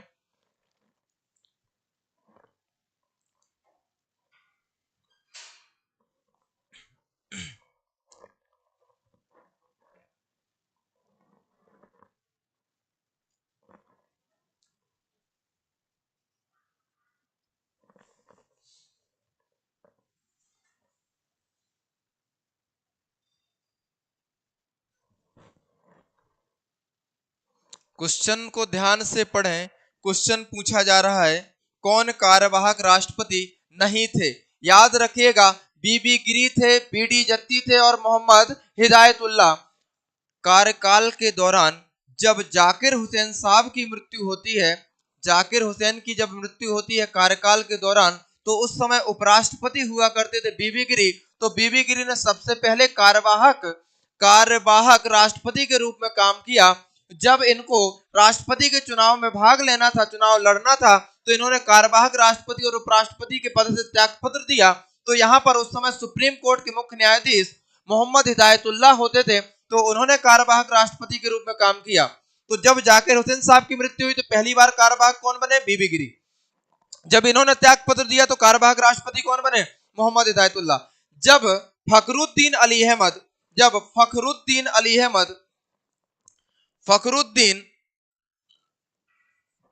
अली अहमद जो राष्ट्रपति थे, उनकी कार्यकाल के दौरान मृत्यु होती है, तो यहां पर बीडी जत्ती कार्यवाहक राष्ट्रपति के रूप में काम करते हैं। तो पहले बनते हैं बीबी गिरी, फिर बनते हैं हिदायतुल्लाह और तीसरे हैं बीडी जत्ती। कौन नहीं बने? तो वो है नीलम संजीव रेड्डी। तो नीलम संजीव रेड्डी कार्यवाहक राष्ट्रपति नहीं रहे हैं, पूरी तरीके से राष्ट्रपति रहे हैं। चलिए जल्दी करते हैं और बहुत सारे सवाल। अगला प्रश्न है आपके सामने और आपके लिए एक सूचना है, विशेष सूचना आपके हित में है। हमारे यहाँ पर 1 फरवरी गुरुवार से 8 से लेकर के 3 बजे तक लगातार टारगेट बैच रखा गया 2024 को ध्यान में रखते हुए, और ऑफलाइन ऑनलाइन क्लास है। आप कोचिंग के नंबर 9977727772 पर कॉल करके संपर्क कर सकते हैं और 2 दिन की डेमो क्लासेस भी रहेंगी। आपको डेमो क्लासेस का कोई चार्ज नहीं लगेगा, आप ज्वाइन आकर के देख सकते हैं और यदि आपको पसंद आता है तो आप ज्वाइन कर सकते हैं। यह है आपका अगला प्रश्न। उप प्रधानमंत्री के रूप में कार्य किया है। किसने उप प्रधानमंत्री के रूप में कार्य किया है?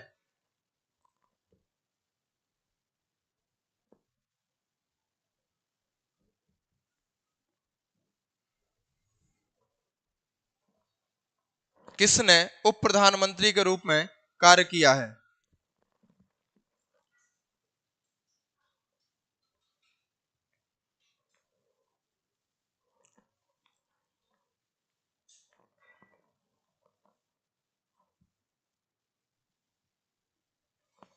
चलिए यहां पर देखिए, यहां पर पूरी लिस्ट दी हुई है कौन कौन आज तक उप प्रधानमंत्री रहा? संविधान में उप प्रधानमंत्री की व्यवस्था नहीं है, संविधान में उप प्रधानमंत्री की व्यवस्था नहीं है। इतने सारे उप प्रधानमंत्री यहां पर रहे हैं। देखिए, जब जवाहरलाल नेहरू प्रधानमंत्री थे तो उस समय उप प्रधानमंत्री कौन थे? सरदार वल्लभ भाई पटेल थे। जब इंदिरा गांधी प्रधानमंत्री बनती हैं तो इनके साथ उप प्रधानमंत्री मोरारजी भाई देसाई थे। जब मोरारजी भाई देसाई स्वयं प्रधानमंत्री बनेंगे तो इनके समय पर दो उप प्रधानमंत्री थे। जब मोरारजी भाई देसाई पहली गैर कांग्रेसी सरकार बनाएंगे 1977 में, तो दो लोग उप प्रधानमंत्री रहते हैं। एक का नाम है बाबू जगजीवन राम, जो लोकसभा अध्यक्ष मीरा कुमार जो रह चुकी हैं उनके पिताजी हैं, बाबू जगजीवन राम थे। और चौधरी चरण सिंह, ये दो लोग उप प्रधानमंत्री थे किसके समय पर? मोरारजी भाई देसाई के समय पर। और मोरारजी भाई देसाई किसके समय पर उप प्रधानमंत्री है? इंदिरा गांधी। फिर यहां पर देखिए, वाई बी चौहान साहब थे जब चौधरी चरण सिंह प्रधानमंत्री बनते हैं। और विश्वनाथ प्रताप सिंह के कार्यकाल के समय चौधरी देवीलाल बनते हैं। चंद्रशेखर सिंह के समय पर चौधरी देवीलाल बनते हैं। और अटल बिहारी, ये याद रखना, जब अटल बिहारी वाजपेयी थे तो लाल कृष्ण आडवाणी उप प्रधानमंत्री थे। अब तो उत्तर कर दीजिए।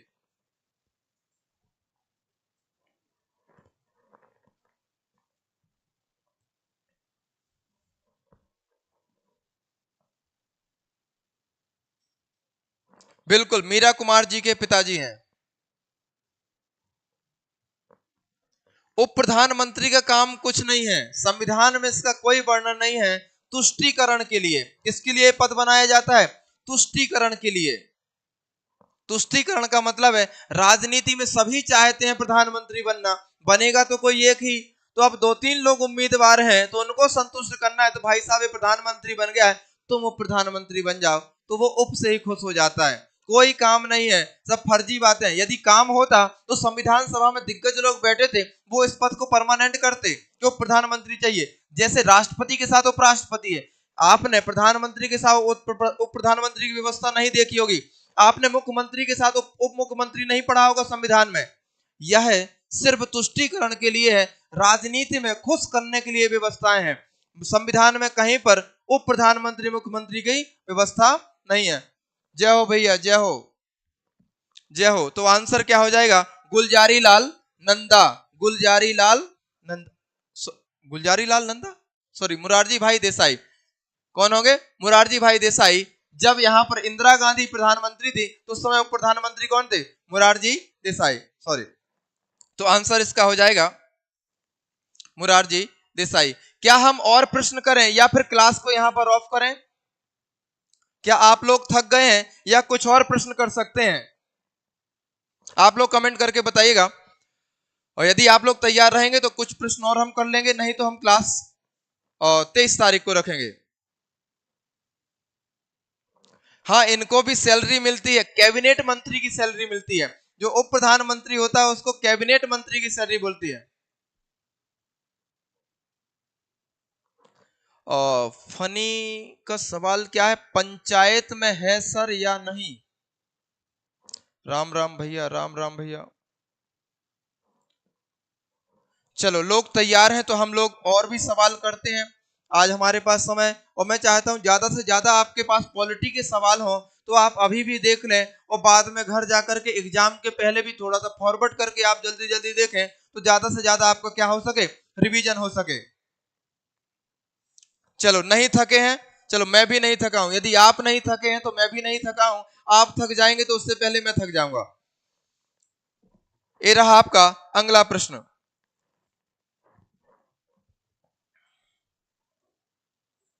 ये है आपका अगला प्रश्न। अरे, ये तो प्रश्न नहीं है, ये है अगला प्रश्न आपका। लोकसभा तथा राज्यसभा की प्रथम बैठक किस दिन संपन्न हुई? लोकसभा तथा राज्यसभा की प्रथम बैठक किस दिन संपन्न हुई? 3 अप्रैल 1952, 17 अप्रैल 1952, 13 अप्रैल 1952, 3 मई 1952। सरपंच और उप सरपंच।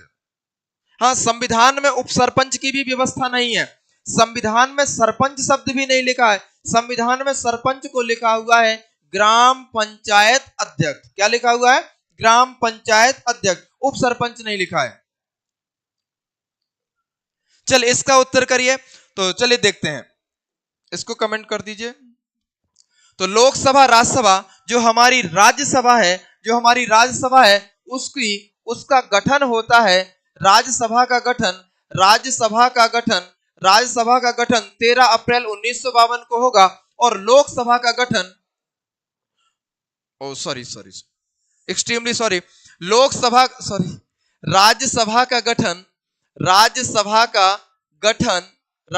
का गठन 3 अप्रैल 1952 को होता है। एक पॉइंट याद रखना।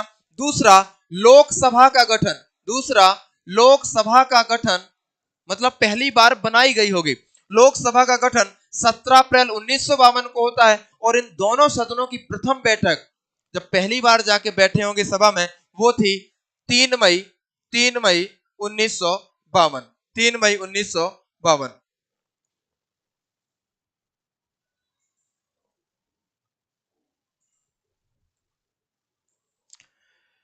चलिए अगले सवाल की तरफ बढ़ते हैं। उच्चतम न्यायालय या उच्च न्यायालयों के न्यायाधीशों द्वारा, थोड़ा टिपिकल सवाल है, थोड़ा सा ये कठिन सवाल है भैया,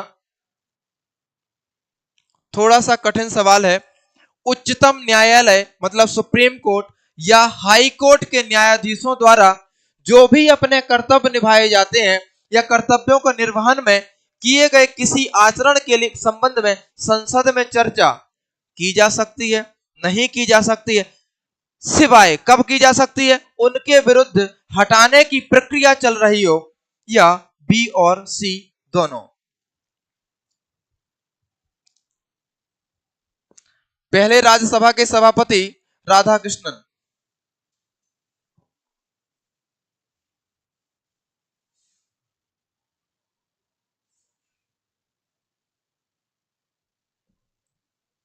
थोड़ा सा हटके सवाल है, थोड़ा यूनिक सवाल है।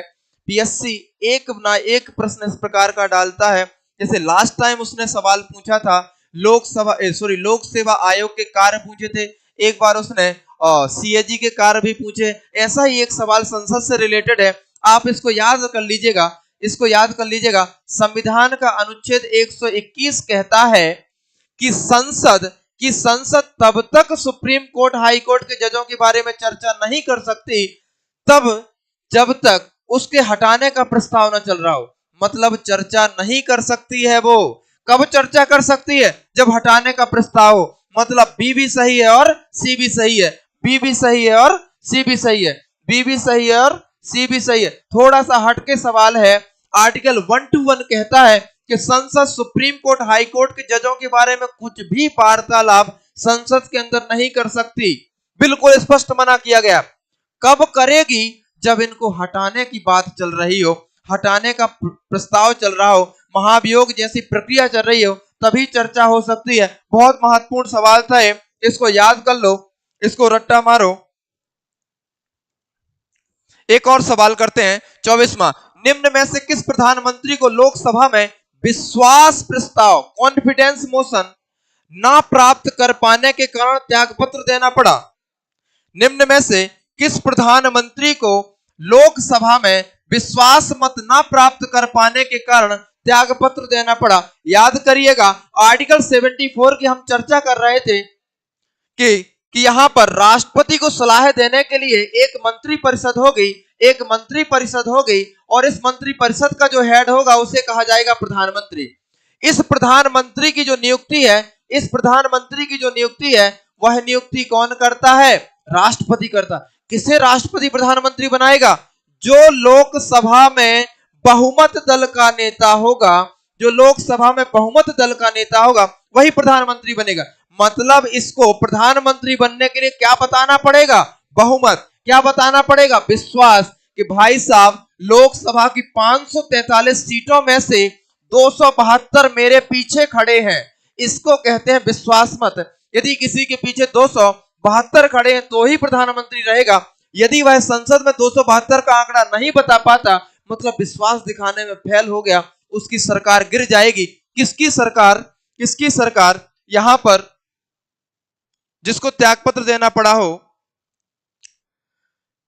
तो चौधरी चरण सिंह, अटल बिहारी वाजपेयी, बीपी सिंह और एचडी देवगौड़ा। तो थोड़ा सा क्वेश्चन में मिस है, बीपी सिंह और एचडी देवगौड़ा। बीपी सिंह विश्वनाथ प्रताप सिंह को और एचडी देवगौड़ा, दोनों को यहाँ पर त्याग पत्र देना पड़ा था विश्वास मत ना प्राप्त करने के बाद। मतलब बी भी सही है और सी भी सही है, बी भी सही है और सी भी सही है। अटल बिहारी वाजपेयी जी ने कॉन्फिडेंस मोशन स्टार्ट होने के पहले त्याग पत्र दे दिया था। चौधरी चरण सिंह ने पहले ही त्याग पत्र दे दिया था। इन लोगों ने पहले दिया, इन लोगों ने दिखाया कि 272 है, लेकिन नहीं दिखा पाए, सरकार गिर गई।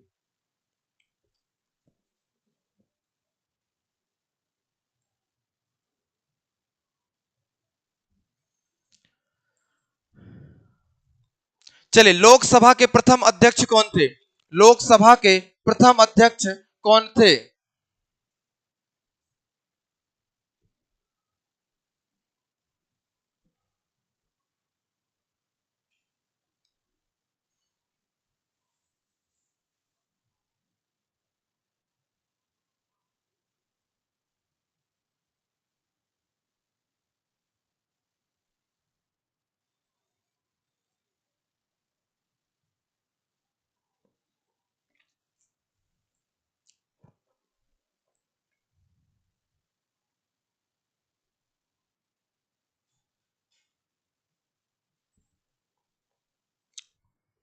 सिंपल सा आंसर है, कौन है? गणेश वासुदेव मावलंकर, जीवी मावलंकर, सभी को पता है, सभी को पता है। लप्पू सा सवाल था, कौन थे? गणेश वासुदेव मावलंकर, जीवी मावलंकर। मीरा कुमार पहली महिला है, पहली महिला लोकसभा अध्यक्ष है। अभी बाबू जगजीवन राम की बात की थी, उन्हीं की पुत्री है मीरा कुमार। सुचिता कृपलानी के बारे में पता है, प्रथम भारत की मुख्यमंत्री उत्तर प्रदेश की।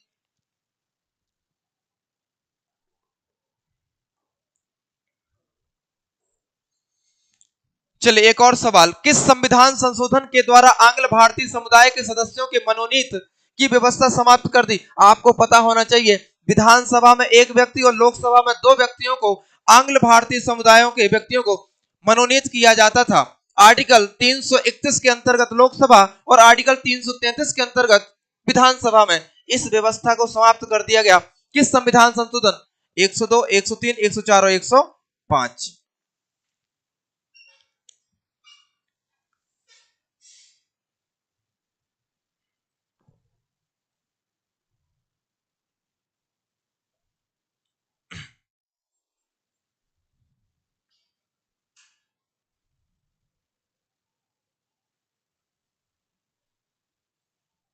क्या बात है, क्या बात, क्या बात, ये बात बहुत बढ़िया है। 104, 104, 104, 104, 103 ईडब्ल्यूएस से संबंधित है, 103 ईडब्ल्यूएस से संबंधित है। आर्टिकल 102 ओबीसी कमीशन से संबंधित है, 103 ईडब्ल्यूएस से संबंधित है। और 104 बात करता है कि एंग्लो इंडियन समुदाय के प्रतिनिधित्व जो मनोनीत की व्यवस्था है उसको समाप्त किया जाता है। और 104 द्वारा ही संविधान के आर्टिकल 334 में, याद रखिएगा, इसके द्वारा ही संविधान के अनुच्छेद 134 में आरक्षण की अवधि को बढ़ाकर के बोल दिया गया है कि आरक्षण संविधान लागू होने के 80 वर्षों तक लगता रहेगा, चलता रहेगा। तो यहाँ पर और कुछ समय 10 साल के लिए बढ़ा दिया गया है 104 द्वारा। और 104 द्वारा ही आंग्ल भारतीय समुदाय जिसे एंग्लो इंडियन कहा जाता है, जिसे एंग्लो इंडियन का मतलब यदि आप देखें तो आपको पता होगा, हमारे यहाँ पर पुर्तगाली भी आए थे व्यापार करने, फ्रांसीसी भी आए थे, डच भी आए थे, अंग्रेज भी आए थे। बहुत सारे लोग यहीं रह गए, जैसे गोवा में पुर्तगाली रहते हैं, दमनदीप में पुर्तगाली रहते हैं और पांडिचेरी में फ्रांसीसी रहते हैं। तो अब इनकी संख्या कम है, तो इनके व्यक्ति चुनाव जीत के केंद्र में नहीं पहुंच पा रहे थे, तो इसलिए शुरुआत में व्यवस्था की गई थी कि इनके लोगों को राष्ट्रपति मनोनीत कर देगा। 2 लोगों को राष्ट्रपति मनोनीत करेगा लोकसभा में, एक व्यक्ति को राज्यपाल मनोनीत करेगा विधानसभा में।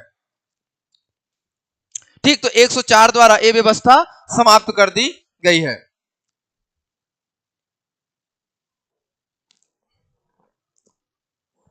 चलिए, रहा 27वां प्रश्न, किस संविधान संशोधन के द्वारा महिलाओं को लोकसभा तथा विधानसभा में 1/3 सीटें आरक्षित की गई हैं?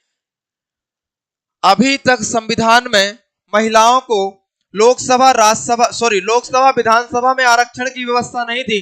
पहली बार संविधान में संशोधन करके इस बात को जोड़ा गया है संविधान के अनुच्छेद 330 में, संविधान के अनुच्छेद 332 में संशोधन करके यह लिख दिया गया है कि लोकसभा में महिलाओं को 1/3 आरक्षण दिया जाएगा और विधानसभा में महिलाओं को 1/3 आरक्षण दिया जाएगा। आर्टिकल 330 के अंतर्गत लोकसभा और 332 के अंतर्गत विधानसभा में महिलाओं को 1/3 आरक्षण दिया जाएगा। और संविधान में सबसे अंतिम का संविधान संशोधन है 106वां संविधान संशोधन, 106वां संविधान संशोधन 2023। अभी तक संविधान में कुल 106 संशोधन हुए हैं। अंतिम संविधान संशोधन जो 2023 में हुआ वह बात करता है कि महिलाओं को अभी तक तो पंचायत और नगर पालिकाओं में आरक्षण मिल रहा था, अब तो मिलेगा कहां पर, लोकसभा में भी और विधानसभा में। आर्टिकल 330 बात करेगा लोकसभा, 330 ए कर लीजिएगा, और 332 ए बात करेगा विधानसभा में। 330 अनुसूचित जाति जनजाति, 330 ए महिलाएं, 332 अनुसूचित जाति जनजाति, 332 से महिलाएं। ये नए आर्टिकल प्रविष्ट हो गए हैं यहां पर।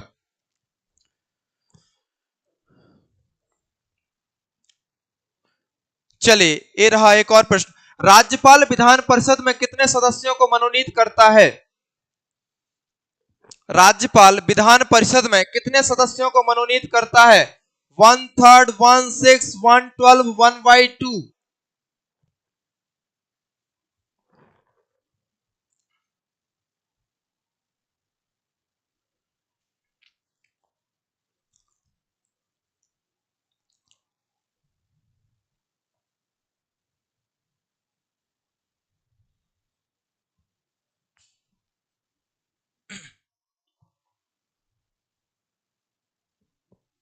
1/6 बोल रहे हैं। और निहाल, अंचल, पूजा, रवीना,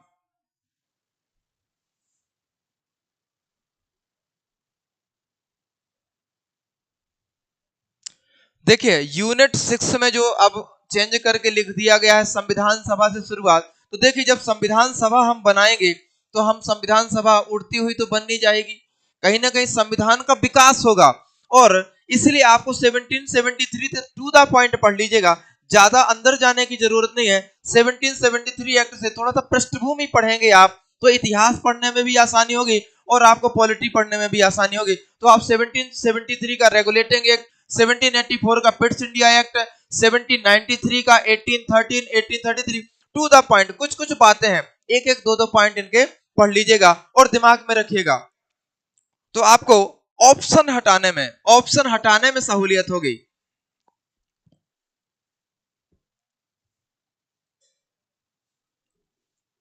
चलिए तो राज्यपाल विधान परिषद में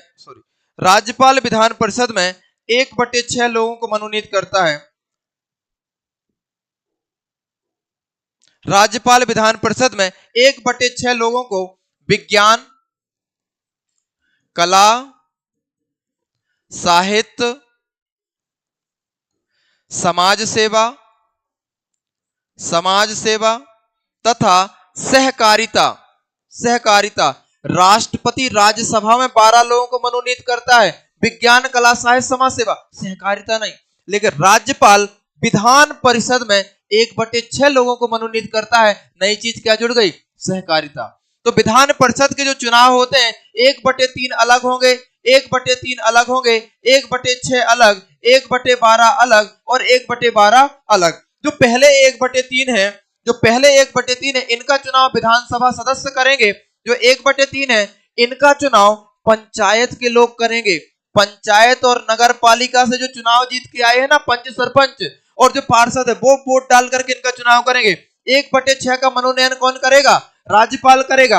1/12 का चुनाव कौन करेंगे? शिक्षक, सरकारी स्कूल के शिक्षक करेंगे। और इन 1/12 का चुनाव कौन करेंगे?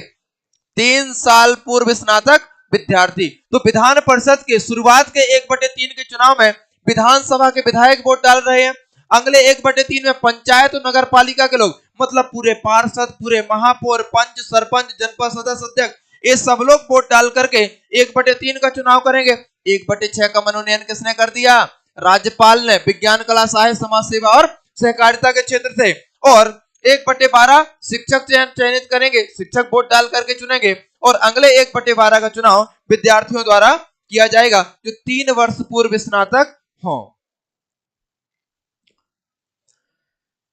चलिए लास्ट सवाल करते हैं। निम्न में से कौन से केंद्र शासित प्रदेश में विधानसभा की व्यवस्था नहीं है?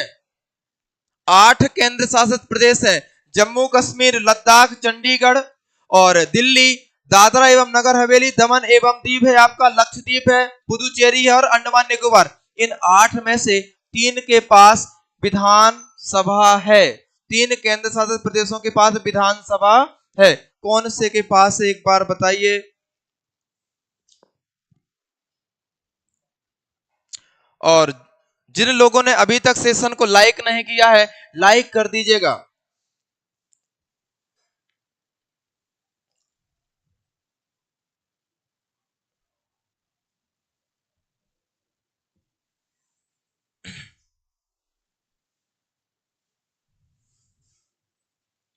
हाँ सपना बोल रहे हैं सभी में, सभी में।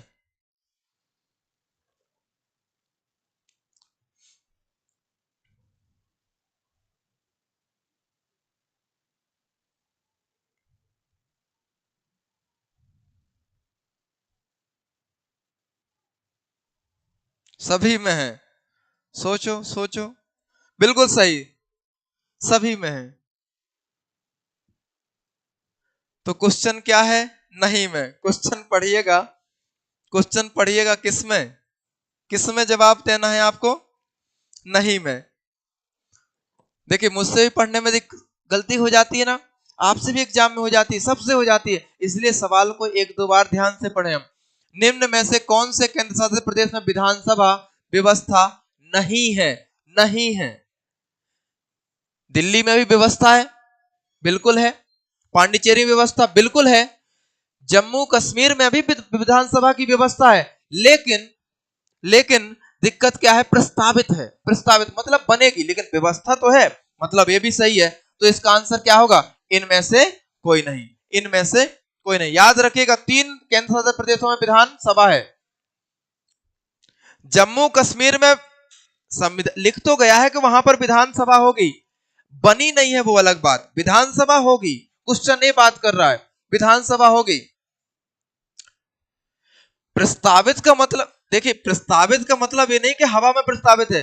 संविधान में इस बात का उल्लेख है कि जम्मू कश्मीर में भी विधानसभा होगी और दिल्ली में भी होगी, पांडिचेरी में होगी। अब सुप्रीम कोर्ट ने बोला है कि 2024 में चुनाव करवा लो आप। ठीक, तो 3 में विधानसभा हो सकेगी, इसलिए आंसर इनमें से कोई नहीं। चलिए थैंक यू वेरी मच, आप लोग इतने समय तक जुड़े रहे, बहुत बढ़िया, बहुत शानदार। चलिए तैयारी करते रहिएगा।